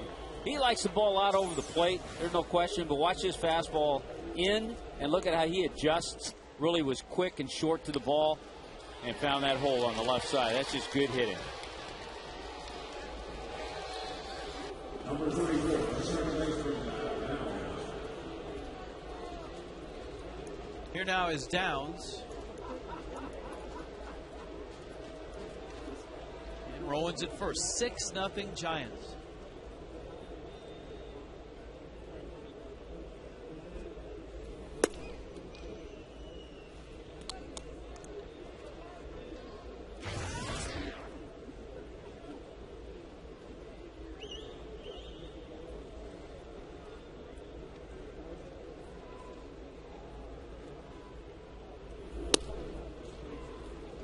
LaRue misses up.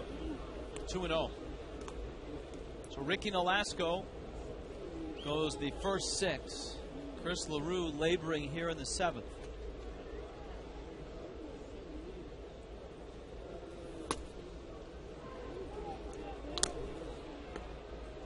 And you can't use Clay Hensley every night. You can't use Burke Badenhop every night.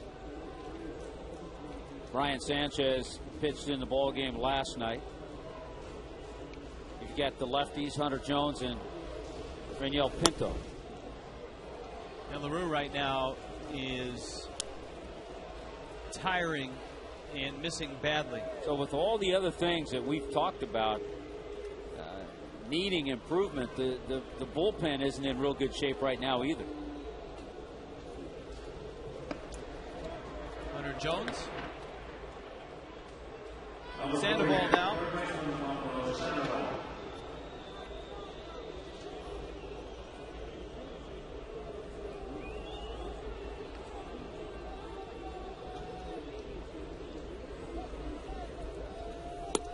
By the way, in that Washington-Atlanta game, Scott Olsen lost his no-hitter, and now the Nationals have lost their lead as Jason Hayward has just hit a 2-run single, and that game is tied 2-2 in the 8th. And Tyler Clippard is in. He just gave up that base hit. Olsen went 7 1/3, struck out 8, and walked 1. I think that was a pinch hit for Hayward. I don't think he started that game, did he? He had a little groin or hamstring tweak. Yes, you're right. He pinch hits with a 2-run single. Melky Cabrera played right field. Sandoval goes down. LaRue goes 38 pitches through the 7th.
$16 homers a year ago in Jacksonville in 79 games. He already has 13, including 10 in April. The minor league player of the month for April for the Marlins. Last year he had 231 in Double-A when he was called up to the Suns. This year he's more than 100 points better at 337. Also, Alejandro Sanabria, pitcher for Jacksonville, pitcher of the month, 2-0 with an 0.71 in 4 starts. And guys, his stats speak for themselves. The question is, will he get called up to Triple-A? Hanley Ramirez drives one right center field. That ball is off the wall. Rowan plays it barehanded and fires it into second. So Hanley's got the Marlins' first extra base hit of the night. Well, the Marlins' first extra base hit and our Checkers' double of the game. Look at this swing. Fastball, middle of the plate. Great extension. Hanley may have thought he gotten it all, but he didn't. Off the wall, he gets himself a 2-base hit. Our Checkers double of the game. Back to Craig's point. Do you think the next step for Mike Stanton is AAA? Steven Strasburg has been promoted from AA to AAA. I think I've told you I think so, but I don't know if the organization is thinking in that manner. I think they would like to see him succeed, and if he were to be called up, they'd like him to come up having succeeded and having a nice little run and hitting the ball well. But I personally, I think if you how much? I think if you go to AAA, you're going to see a little different pitching. You might see a few more breaking balls in certain situations, and it's another adjustment period. I got one for you guys. Will his call-up be dependent on Mike Stanton doing very well at either AA, AAA, or maybe he just stays with AA? Or will it also be dependent on maybe one of the Marlin outfielders not continuing to improve? Coughlin, of course, has been struggling, but you expect him to stay there. Mabern has been struggling. They could move Cody over. There's a lot of different decisions, but would the decision be made because of that reason, what's going on here, rather than what he's doing? I think it could. It certainly could be both, but certainly if what is going on here isn't what you like out on the field, and you've got somebody tearing it up in AA who's ready, then you make the move. Niner, your thoughts? Yeah, I think the more you can expose them to different pitching, like Tommy said, at AAA, you're going to have a lot more veteran guys that he'll see a lot of different looks than they are in AAA. You're going to have probably better prospects in AA. They're going to be throwing harder and not making as good of pitches. So, I think he's 20 years old, doesn't turn 21 until later this year. Have him experience as much as he possibly can before he gets here because, you want him to stay. You don't want him to struggle. Uggla's up, and he rips one into left field. That's a base hit, and Hanley's going to come home.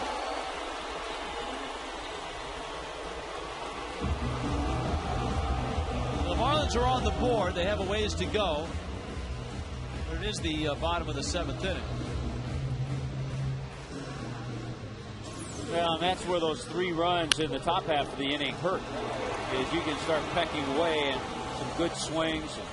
Hanley with a good swing, Dan Uggla with a good swing. Yeah, Mike Stanton actually doesn't turn 21 until after the season, until November of this year. There was an email the other night, because it was such a tight game, we didn't get to it. But if I can find it, I want to read it because it has to do with Stanton. We also have to either read or find the one concerning Anibal Sanchez. That's right. Because we did our research on that.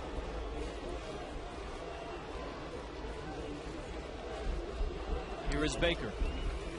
And here's the email that we didn't get to the other night. Sports Illustrated's feature a couple weeks ago on Jason Hayward pointed out in excruciating detail how the Marlins passed on Jason Hayward in the draft and chose Matt Dominguez instead, who was in the farm system and on his way up.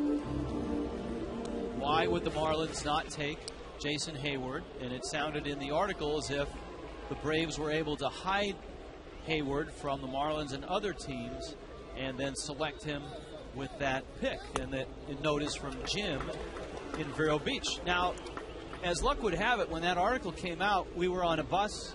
I had the magazine. We were on a bus ride from hotel to ballpark, and I asked Michael Hill about it, and he read the article, and we talked about that scenario. And he brought up a great point that not a lot of people think about. Baker slaps it to center. Rowans. Boy, does he do that every night? He robs John Baker of a base hit. But when the Marlins went into that draft, they knew who Jason Hayward was. They had scouted him. They worked Hayward out. They knew exactly who he was and how good he was. The Marlins had a need at third base, and they liked Dominguez. They liked his glove.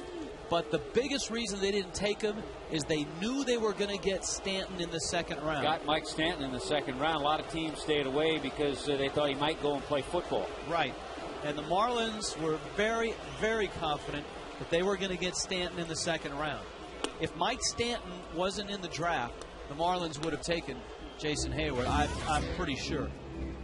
And then in getting Matt Dominguez, he's still working on his hitting skills, but from what I've been told, he can play third base at this level right now defensively. And play it well. Yes.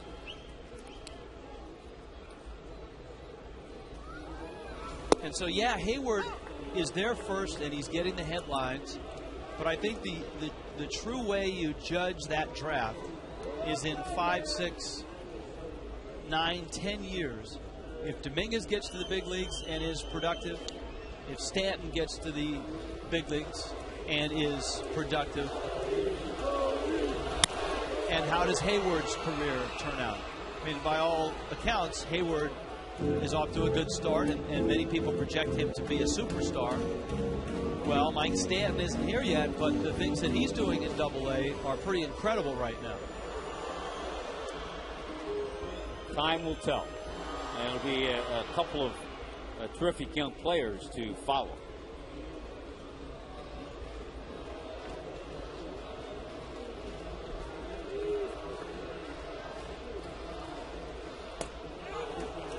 Cody Ross could not check his swing. Cain gets him. Marlins get a run.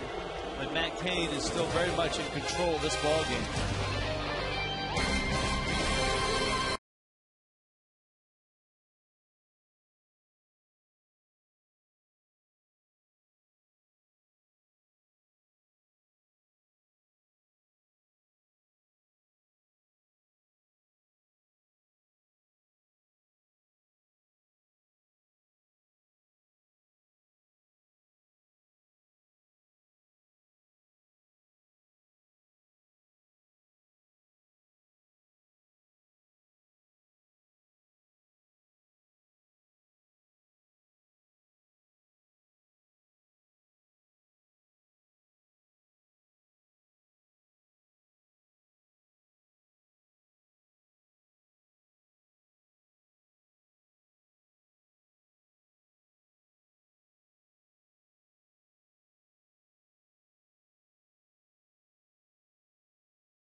Road trip.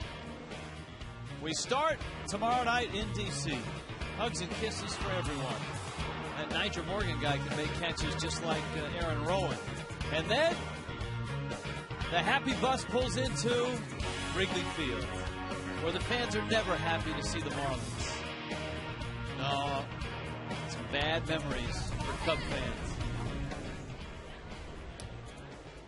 Some bad mojo here tonight for the Marlins. Now, maybe it's not mojo, it's just another great starting pitcher for the Giants.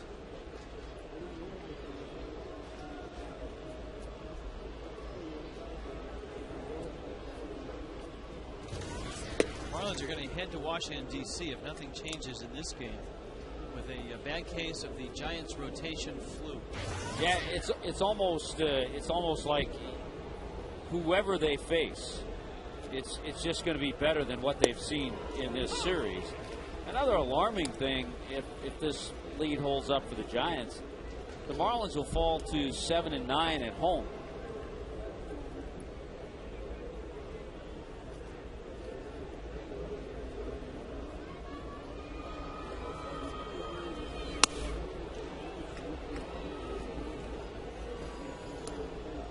Saw those numbers of Hunter Jones when he was in AAA. He was starting. It kind of made that transition with him from spring training, where he was working out of the bullpen, and once he got to AAA, he was getting more innings and working on all of his pitches. Now he's transitioning. Now he's going back and working out of the bullpen. Molina popped that one up. Good off-speed pitch there. Gabby makes the grab. So there's an out here in the 8th. I've seen the Dodgers. We saw the Padres. We've seen the Giants now. We've seen the Rockies. We haven't seen Arizona. Arizona's the only one we haven't seen. But of the in that division, of the others that I've seen in the division, I think the Giants have to be right now. If I had to pick a team to win the division, it would be the Giants. And the other thing, when it comes trading deadline, a lot of teams are going to be out looking for a pitcher. The Giants have them, and it's easier to go out and find a hitter than it is to find a pitcher that goes right into your rotation. Of course, then again, it'll be interesting to see where Cliff Lee goes this year. Uggla charges. It's amazing how, even before he threw his first pitch in the regular season, the Cliff Lee isn't going to be here much longer stories were circulating. It would be hard for me if I were a Mariner fan living in the Seattle area to root for Cliff Lee. I know he's not going to be there, maybe not even the whole year. Here comes Juan Uribe. Now, Niner, you've seen most of the National League West. Who is the best team in your mind? Well, you got to go with your assessment and the Giants. I mean, they could score 2 runs a night and have a good shot at winning every night. They came in 3rd in the league in batting average, but I think 12th in runs scored. But they've had no trouble scoring runs so far this series. The Rockies' rotation has had injury issues. Maybe offensively, the Rockies are better than those other teams. Although Arizona's pretty good offensively right now. Dodgers are getting Manny back this weekend. That'll help their offense, but they still struggle in the pitching department. Good pitching beats good hitting 9 out of 10 times. But you also need to score runs, don't you, Niner? But I think the Giants have figured out a way to do it. Right. Even though they don't have the big basher. Yeah, we were talking earlier about, the way they're able to manufacture runs. You saw Rowan earlier in this game take an extra base because he saw Cody Ross, mishandle a ball. So they're taking the extra bases, and the next guy up, he knows all he's got to do is put a fly ball out there, and he scores a run, and that's the sign of a winning team. In 2003, we won the World Series. Everybody knew their role. Everybody knew how to advance runners. Everybody knew how to get runners in, and that's why we won. We didn't have huge home run hitters on our team. We didn't have anybody that had over 100 RBIs, so we just knew how to score runs. And you know what? In 03, that was a terrific defensive ball club, as Niner could attest to. And we've talked about the Giants leading the league in defense. Probably the best infield I've ever seen assembled. Yes. I got the pleasure of playing behind it, but just to watch them play on a nightly basis, those guys up the middle, Juan Pierre and I would look at each other and just scratch our heads when they would turn double plays, like, how did they do that? And it seemed like almost on a nightly basis they would make another play that was just seemingly unmakeable. Mike Lowell, Alex Gonzalez, Luis Castillo, and Derek Lee. 3 of the 4 have won Gold Gloves. And the 4th should have won a Gold Glove. Gonzo. Absolutely. Gonzo's hitting home runs this year up in Toronto. BC sells out and comes up just shy. He's crushing the ball north of the border. Must be something in the food up there. Yeah, he's hit about 280. He's got 8 or 9 home runs already. Yeah. Had a 2-homer game the other night. Forgot to mention this when we were talking about Toronto a couple of nights ago. Another guy having a terrific year for the Blue Jays, closing games.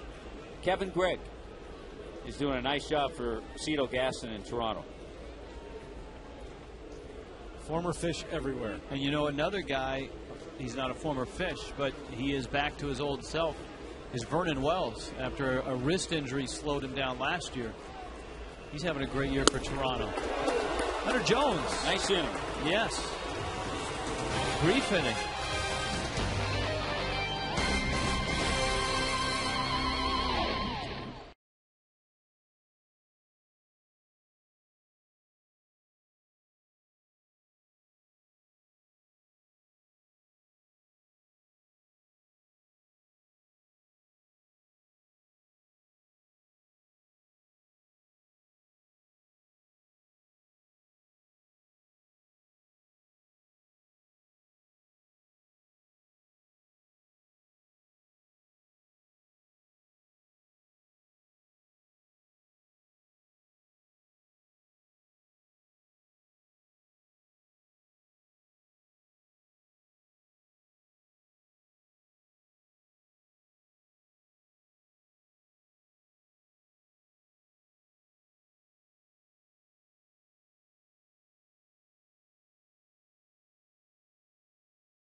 Great starting pitching from the Giants. Matt Cain continues on in the bottom of the 8th. Timely hitting for the Giants. The Marlins have made a couple more errors.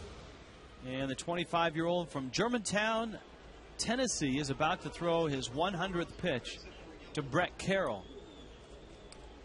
Mike Lamb is on deck, and then you've got Chris Coughlin. The Marlins' first hit of the ball game came with 2 outs in the 6th. It was a Chris Coughlin single to center. Hanley Ramirez doubled off the wall in right. Dan Uggla has an RBI single that scored Hanley, and that's it for the Fish.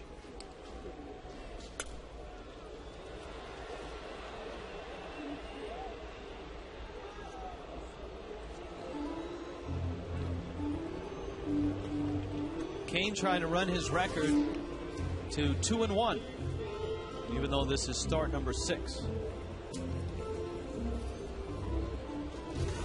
His ERA is under 3.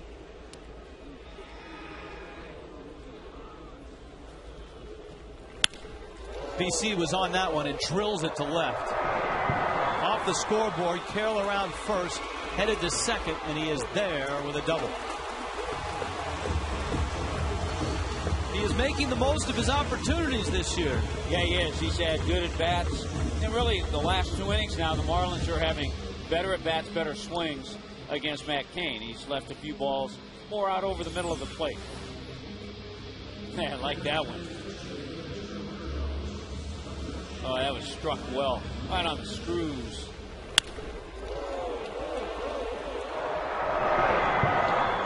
Carroll now in limited time has 4 doubles to go with a couple of home runs.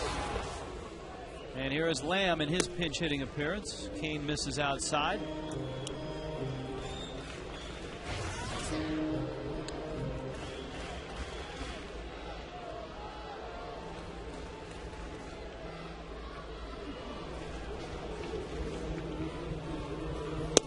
Some may have read it, some may have missed the news that the Marlins signed to a AAA contract Doug Minkiewicz, former Florida State star, Miami guy. He is in New Orleans now. Logan Morrison's shoulder injury is still an issue. Lamb pops it up. Molina tiptoes towards the screen.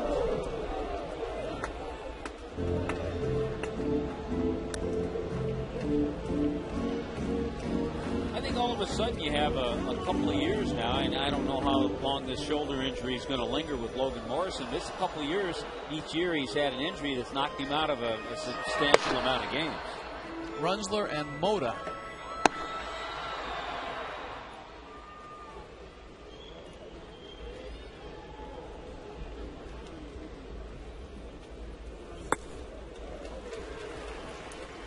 Niner, what do you know about Logan Morrison?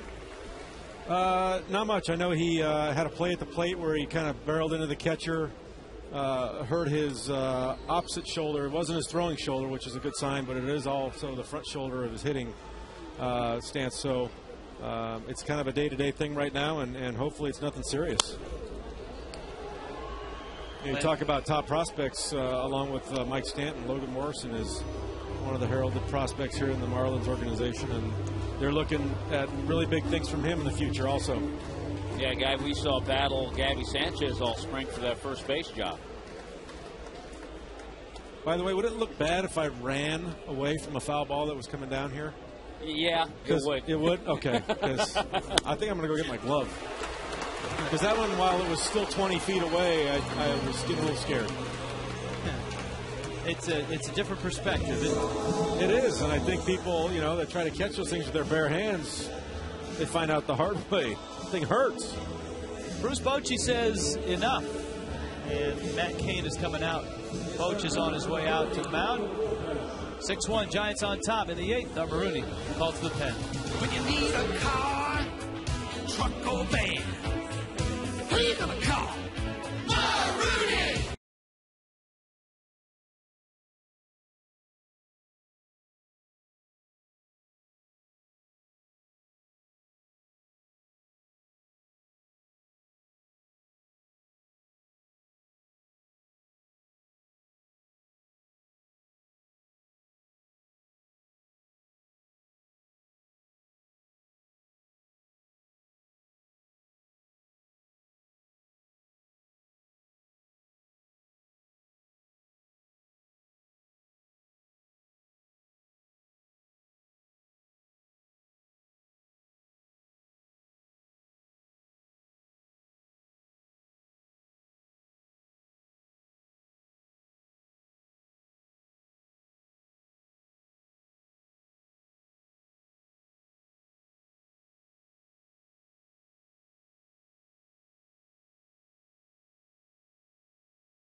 of the night. Giants starters, an ERA of under 2 since the 17th. The Giants have only won 9 of those 16 games. So, I mean, I go back to my point. I think this is a Giants team that still is going to have to score runs and maybe in July improve their offense to, if not make the postseason, advance in the postseason.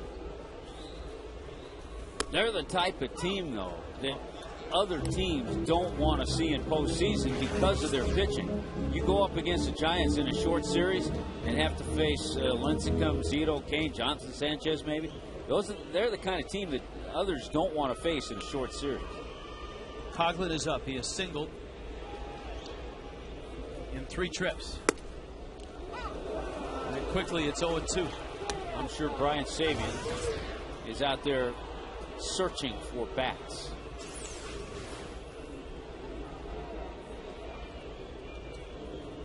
That last pitch on Fox Tracks out.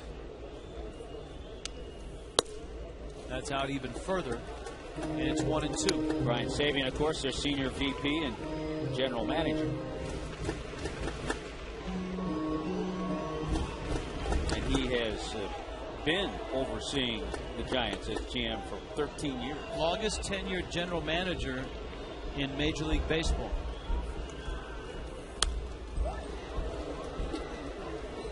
One and two. There were some guys talking about this left-hander the other day, Runsler. He has good stuff, fastball and slider.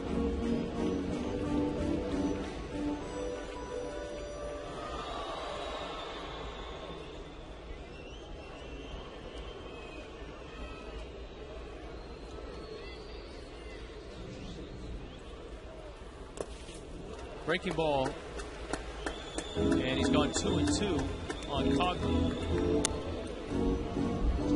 A couple of schools of thought when you go 0-2. One is to waste a pitch, and the other is to just go right after him. And he obviously wasted a pitch, and now he's even to the count 2-2. Yeah, he's gotten to that important pitch, the 2-2 pitch. Coughlin hits a fly ball to left field. DeRosa is there, and he makes the catch. Runsler gets the first out of the 8th. Here comes Gabby Sanchez.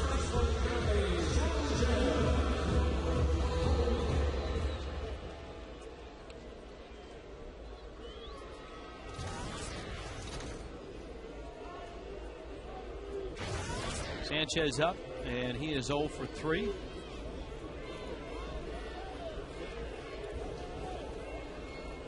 Noticeable difference, Niner, for Sanchez in the 2 spot as opposed to the 8 spot, psychologically?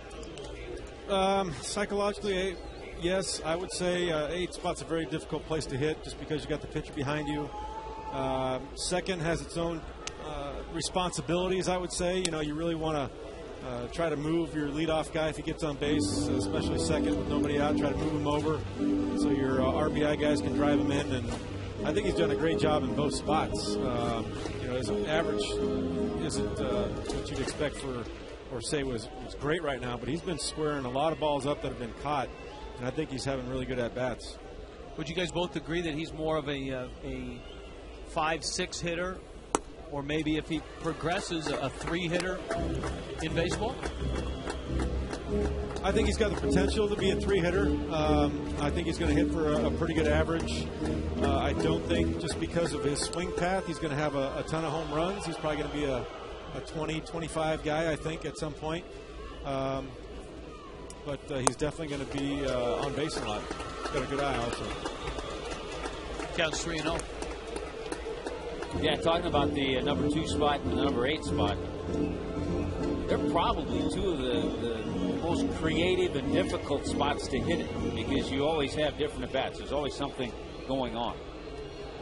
You know, I hate to go back to 2003 again, but Luis Castillo is one of the best 2-hole hitters I've ever seen or played with, just because he knew exactly what his job was, and he got it done more often than not. You know, I don't think that ball left Runsler's hand before Bruce Bochy was That's the quickest Bochy. Bochy's moving quicker than Benji Molina right there. That's not saying much, Tommy. You saw him coming around third, didn't you? Here's our Marooney called to the bullpen. When you need a car, truck or van, who you gonna call? Marooney!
To the plate with the bases loaded and nobody out. He got sliders of death from Sergio Romo.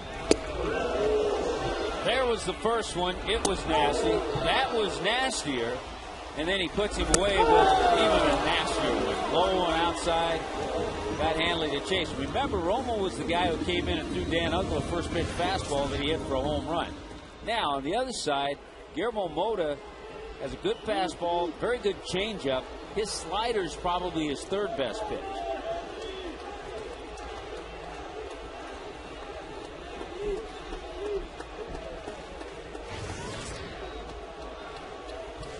Mota ended up getting the save on Tuesday night.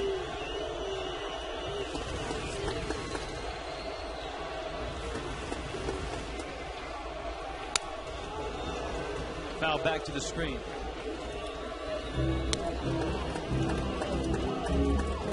So his career numbers against Mota.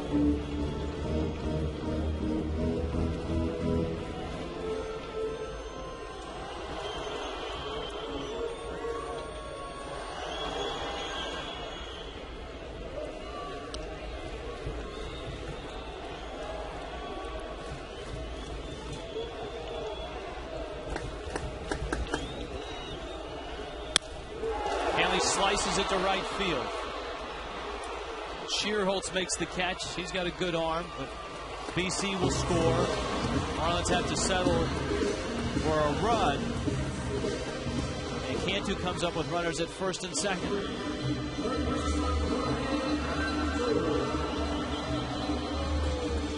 So Hamby gets the RBI. That's the problem when you dig such a deep hole as the Marlins are in right now. You can rally in the eighth, but rather than come up with one run or two, when you got to come up with five against a bullpen that's very good, obviously a tall task. Remember when Guillermo Mota was going to be the Marlins closer back in 2005? I do remember that. It didn't quite work out. The save that he had the other night when he finished the ball game in extra innings, you always thought that he had been a closer or would be a closer. That was only his 10th career save. He's always been, and truly you can say this is his reputation, and he's been a guy who's been a great eighth inning guy. But when he's had that opportunity to close, it just hasn't worked. But he's always been a great 7th or 8th inning guy. Affeldt up in the bullpen. Cantu's sitting on a 2-0 pitch.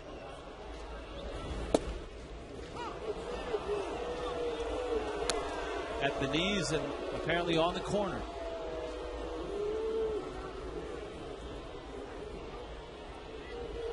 Mike Lamb walked. Gabby Sanchez walked.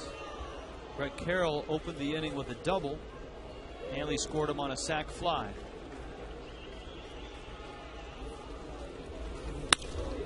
Cantu reaches out in the air to right. Shearholtz is there, and he makes the catch. And Mota gives up 1 run.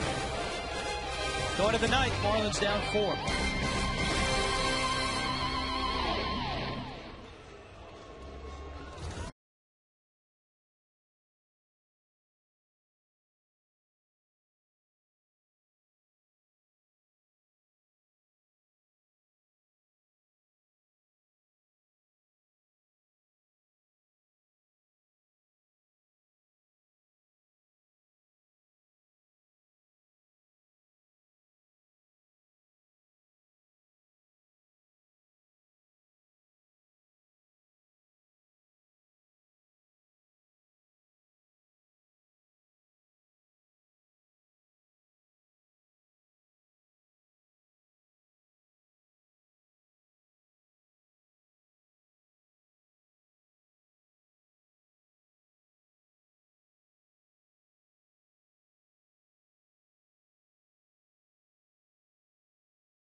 That was game 1. That tied the game with 2 outs in the ninth.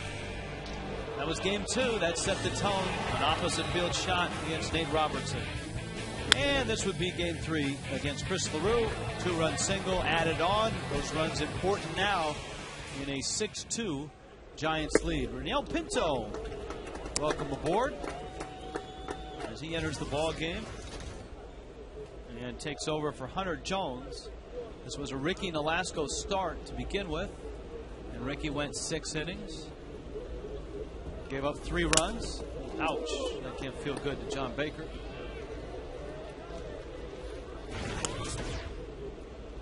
Chris LaRue came in and worked a lengthy 7th. Hunter Jones, a 1-2-3-8. These are outings, and you'd like to see Reniel Pinto have a good outing. That certainly get lost in the shuffle, but you'd like to look back on at some time and say, you know, that was a night that Hunter Jones had a nice 1-2-3 inning, and now you get confidence and hopefully can use him and get that same result in a tight ball game. And the same thing can be said for Pinto. Yeah, because if you're Freddie Gonzalez, you need him. You need to know who's throwing well and who's not. Because this is certainly a game, a good example of a game where when you fall behind by 3 or 4 runs, as Carroll goes into the corner, you can't trot out your A bullpen in a game like this. Number one, because some of them have worked in previous games, but number two, if you burn up your A bullpen in a game where you're down 4 or 5 runs, and Niner, correct me if I'm wrong, the next night when you're up by 1 or 2 runs and all you got is your B bullpen, that's trouble. Yeah, you want your guys, your A guys fresh when you've got a chance to win. You don't want them coming in a losing cause and throwing away those chances to win, because when you got those, you got to close it out. And a goal for a guy that I guess is on the B team is impressive enough to get up to the A team. Get on that A list. Yeah. It's like Niners on that A list in Hollywood. Yeah, or the upgrade list whenever a Niner shows up at an airport. Yeah. Oh, restaurants. Mr. Marlin, we've got you in restaurants. We got you on the A list. 2B. I just show him my card. It doesn't matter where I am. Just show him the card, and I'm in. Oh, yeah. It has its privileges. See, now I have to shake the mothballs off of mine. Carry it around. Here's the 2-0 pitch. And in the course of what we've been talking about, here's an at-bat where Pinto is facing a left-handed hitter, which is what the Marlins desperately need a left-handed pitcher to be able to do, is get lefties out with some regularity.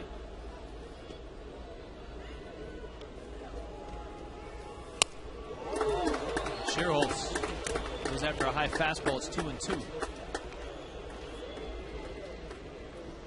Matt Cain ended up going 7 innings, 4 hits, and the Marlins got 2 runs off of him, 3 walks, and 6 strikeouts. He flirted with a no-hitter. Chris Coughlin broke it up with 2 outs in the 6th.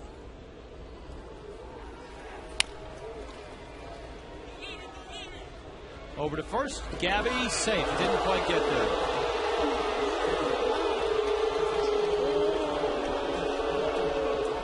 Here comes Freddie. Fielding Colbreth is the first base umpire. Well, there might have been just a tick of hesitation. But I thought he beat him. Yeah, it looked like he did beat him. Hard to tell if he got the bag. I think he did.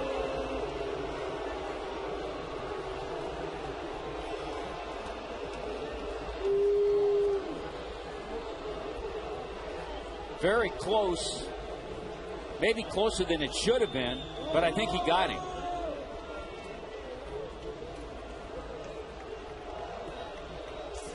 Give credit to Shearholtz for hustling up the line the way he did. Well, 2 glaring things in that play right there.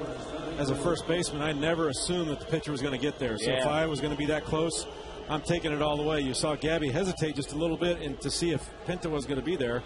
And we practice this all the time in spring training, and even now during the season, he wasn't there on a ground ball. So I want to take the pitcher out of the equation as much as I could. Yeah, and then it goes back to who the pitcher is. You got to realize Pinto's usually a little slower getting over there. Now, both you guys were first basemen.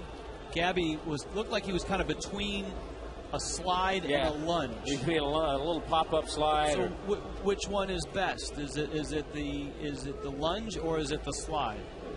Probably the slide in that case, but I don't think he thought it'd be that close. Baker's throw down to second is a gorgeous one. And that's the way to take care of that. Yeah. No harm, no foul. Good toss by John Baker. Gabby and Pinto are breathing a sigh of relief right now. Yeah. Perfect throw. But I know Niner will agree. You know there were certain pitchers that you played with. You know there's some guys that are going to get over there every time. They're going to be right there. And then you also know there are other guys who are usually late. High pop, Hanley and Uggla. And it's Uggla who makes the catch. Marlins need 4 in the 9th.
one good a call.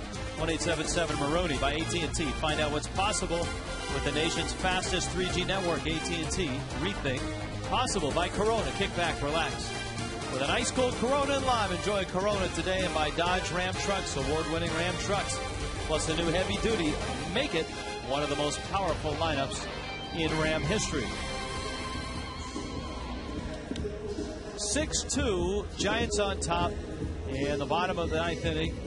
Looks like Jeremy Affeldt is coming out of the bullpen, and Niner has to vacate his home plate perspective for his post-game perch. I am all over this stadium tonight. Yes, well, that's why you're wearing the FS Florida polo proudly. Good advertising. Indeed. All right. Well, it was a fun night. You know, I got a little bit of everything. Almost got killed by a foul ball. Got a little wet by some rain in Florida. I mean, why wouldn't you? Well, we certainly enjoyed your perspective. Well, thank you. Enjoyed it, Niter. I did too. And you had your first live baseball blog. Right next to me. Let's do it again sometime. All right. Nicely done. Now go to makeup and get ready. No, I'm not Craig. Not Craig. What you see is what you get, guys. Sorry about that. All right. See you later. Ugla Baker and Ross against Affeldt, who takes over for Guillermo Mota.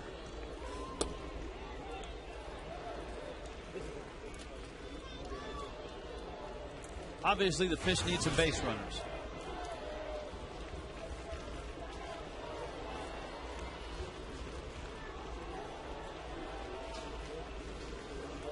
It would be interesting to get close just to see if Brian Wilson is even available tonight. He's pitched in the first 2 games of this series. Pretty durable guy, and he had an off day on Monday. Yeah, he's one of those guys who's not going to tell Bruce Bochy that he's not available either. 3-1 coming. Missed. Ugla's walked. Second walk of the night for Dan Ugla. All right, here comes Baker.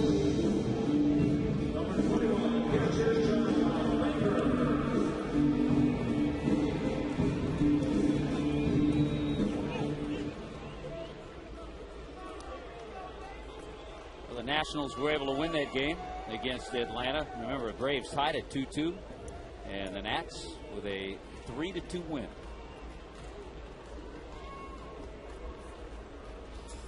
Fastball up and in. It's 1-0.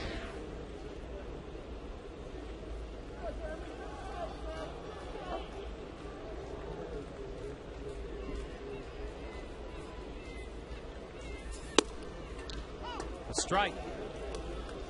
Well, there he is. If there's any doubt, I mean, it's a 4-run game, and this would be third night in a row. And Wellemeyer's up as well. Wellemeyer may be up just for work because they skipped him in the rotation. Baker sends one out towards that bullpen.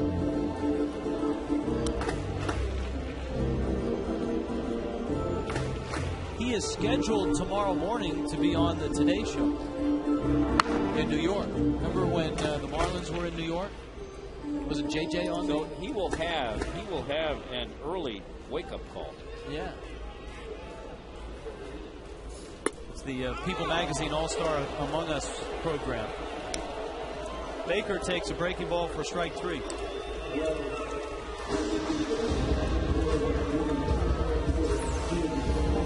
Well, this is just that really tough sweeping breaking ball that Jeremy Affeldt has. And he has always been ridiculously tough on left-handers. So here's Cody.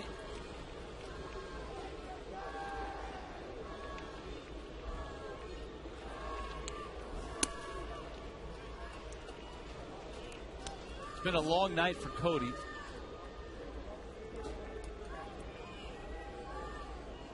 An 8-game hitting streak that he has not extended. He's punched out 3 times. And was charged with a throwing error. But that'll make him feel a little bit better. Scorched into right field. 9-game hit streak. And a good swing, good approach against the left-hander. Here comes Brett Carroll. Wes Helms has emerged on deck. The Marlins also have Ronnie Polino that they can go to. Well, if this progresses any further, we're going to see Brian Wilson for the 3rd consecutive game.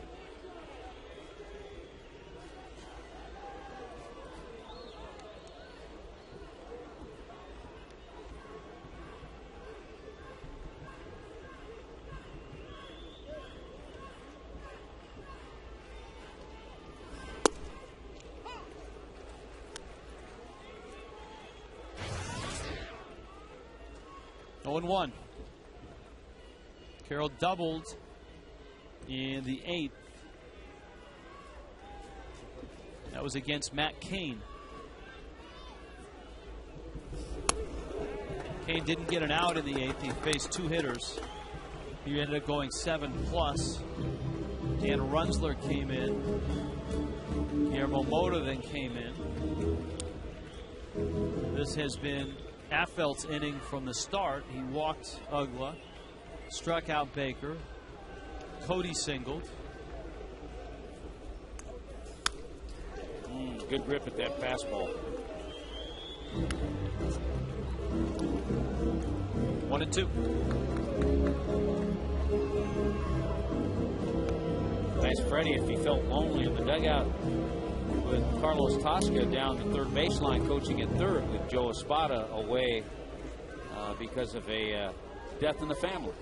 And Carlos there enjoying coaching third, but Freddie said, he's okay. He said, I'm happy for Los. He's enjoying it down there. BC pulls it wide of third.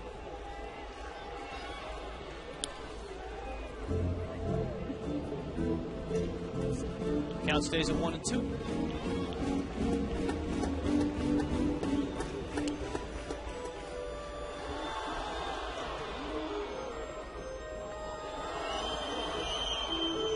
Bruce Bochy, Dave Righetti.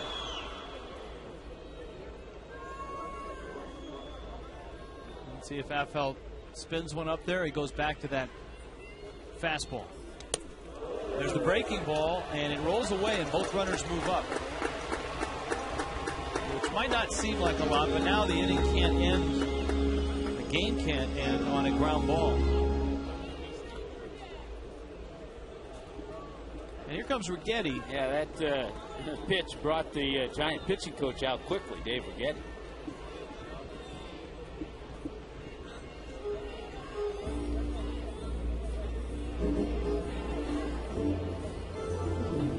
Pretty good lefty in his day.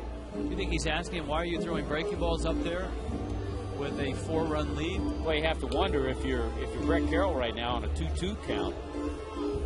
You have a pretty good shot, you'll get a fastball, but again, it's not 100%.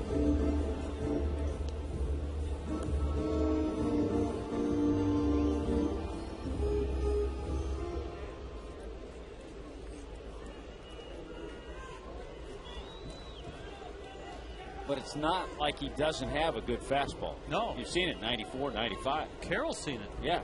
And had trouble catching up to it. 2-2.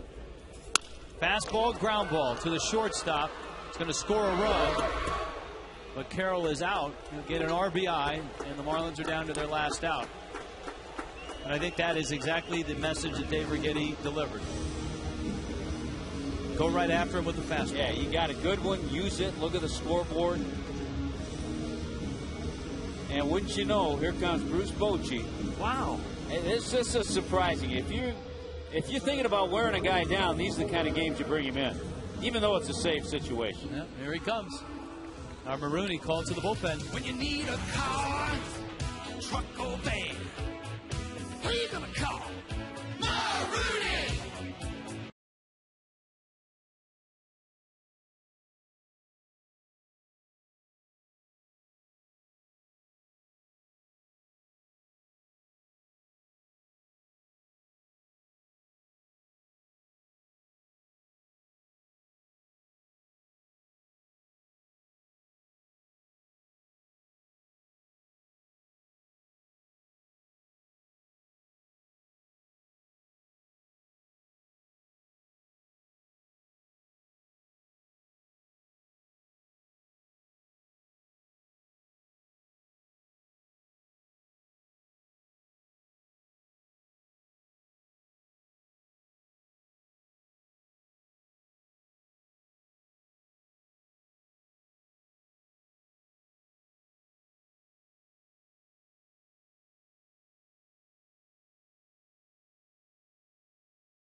And yeah, it is technically a save situation, but a home run does not tie the game.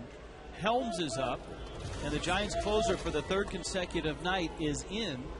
These two had an epic duel last night when Helms fighting off pitch after pitch. You see Wilson's numbers. Yeah, West was pinch hitting for Maven last night. A lot of pitches, eventually struck out. Wilson picking up the save. And the reason it is a save situation, you come into a game with the tying run in the on-deck circle. And that's this situation here. Of course, if Wilson throws 3 pitches, then there's no big deal. Coming into this appearance, he's thrown 36 in the series. Fastball. Helms did not go. 97 miles an hour. Hasn't affected his fastball, though. No. Conklin is on deck. He would be the tying run. This has been a tough assignment for Helms, come in and face this guy.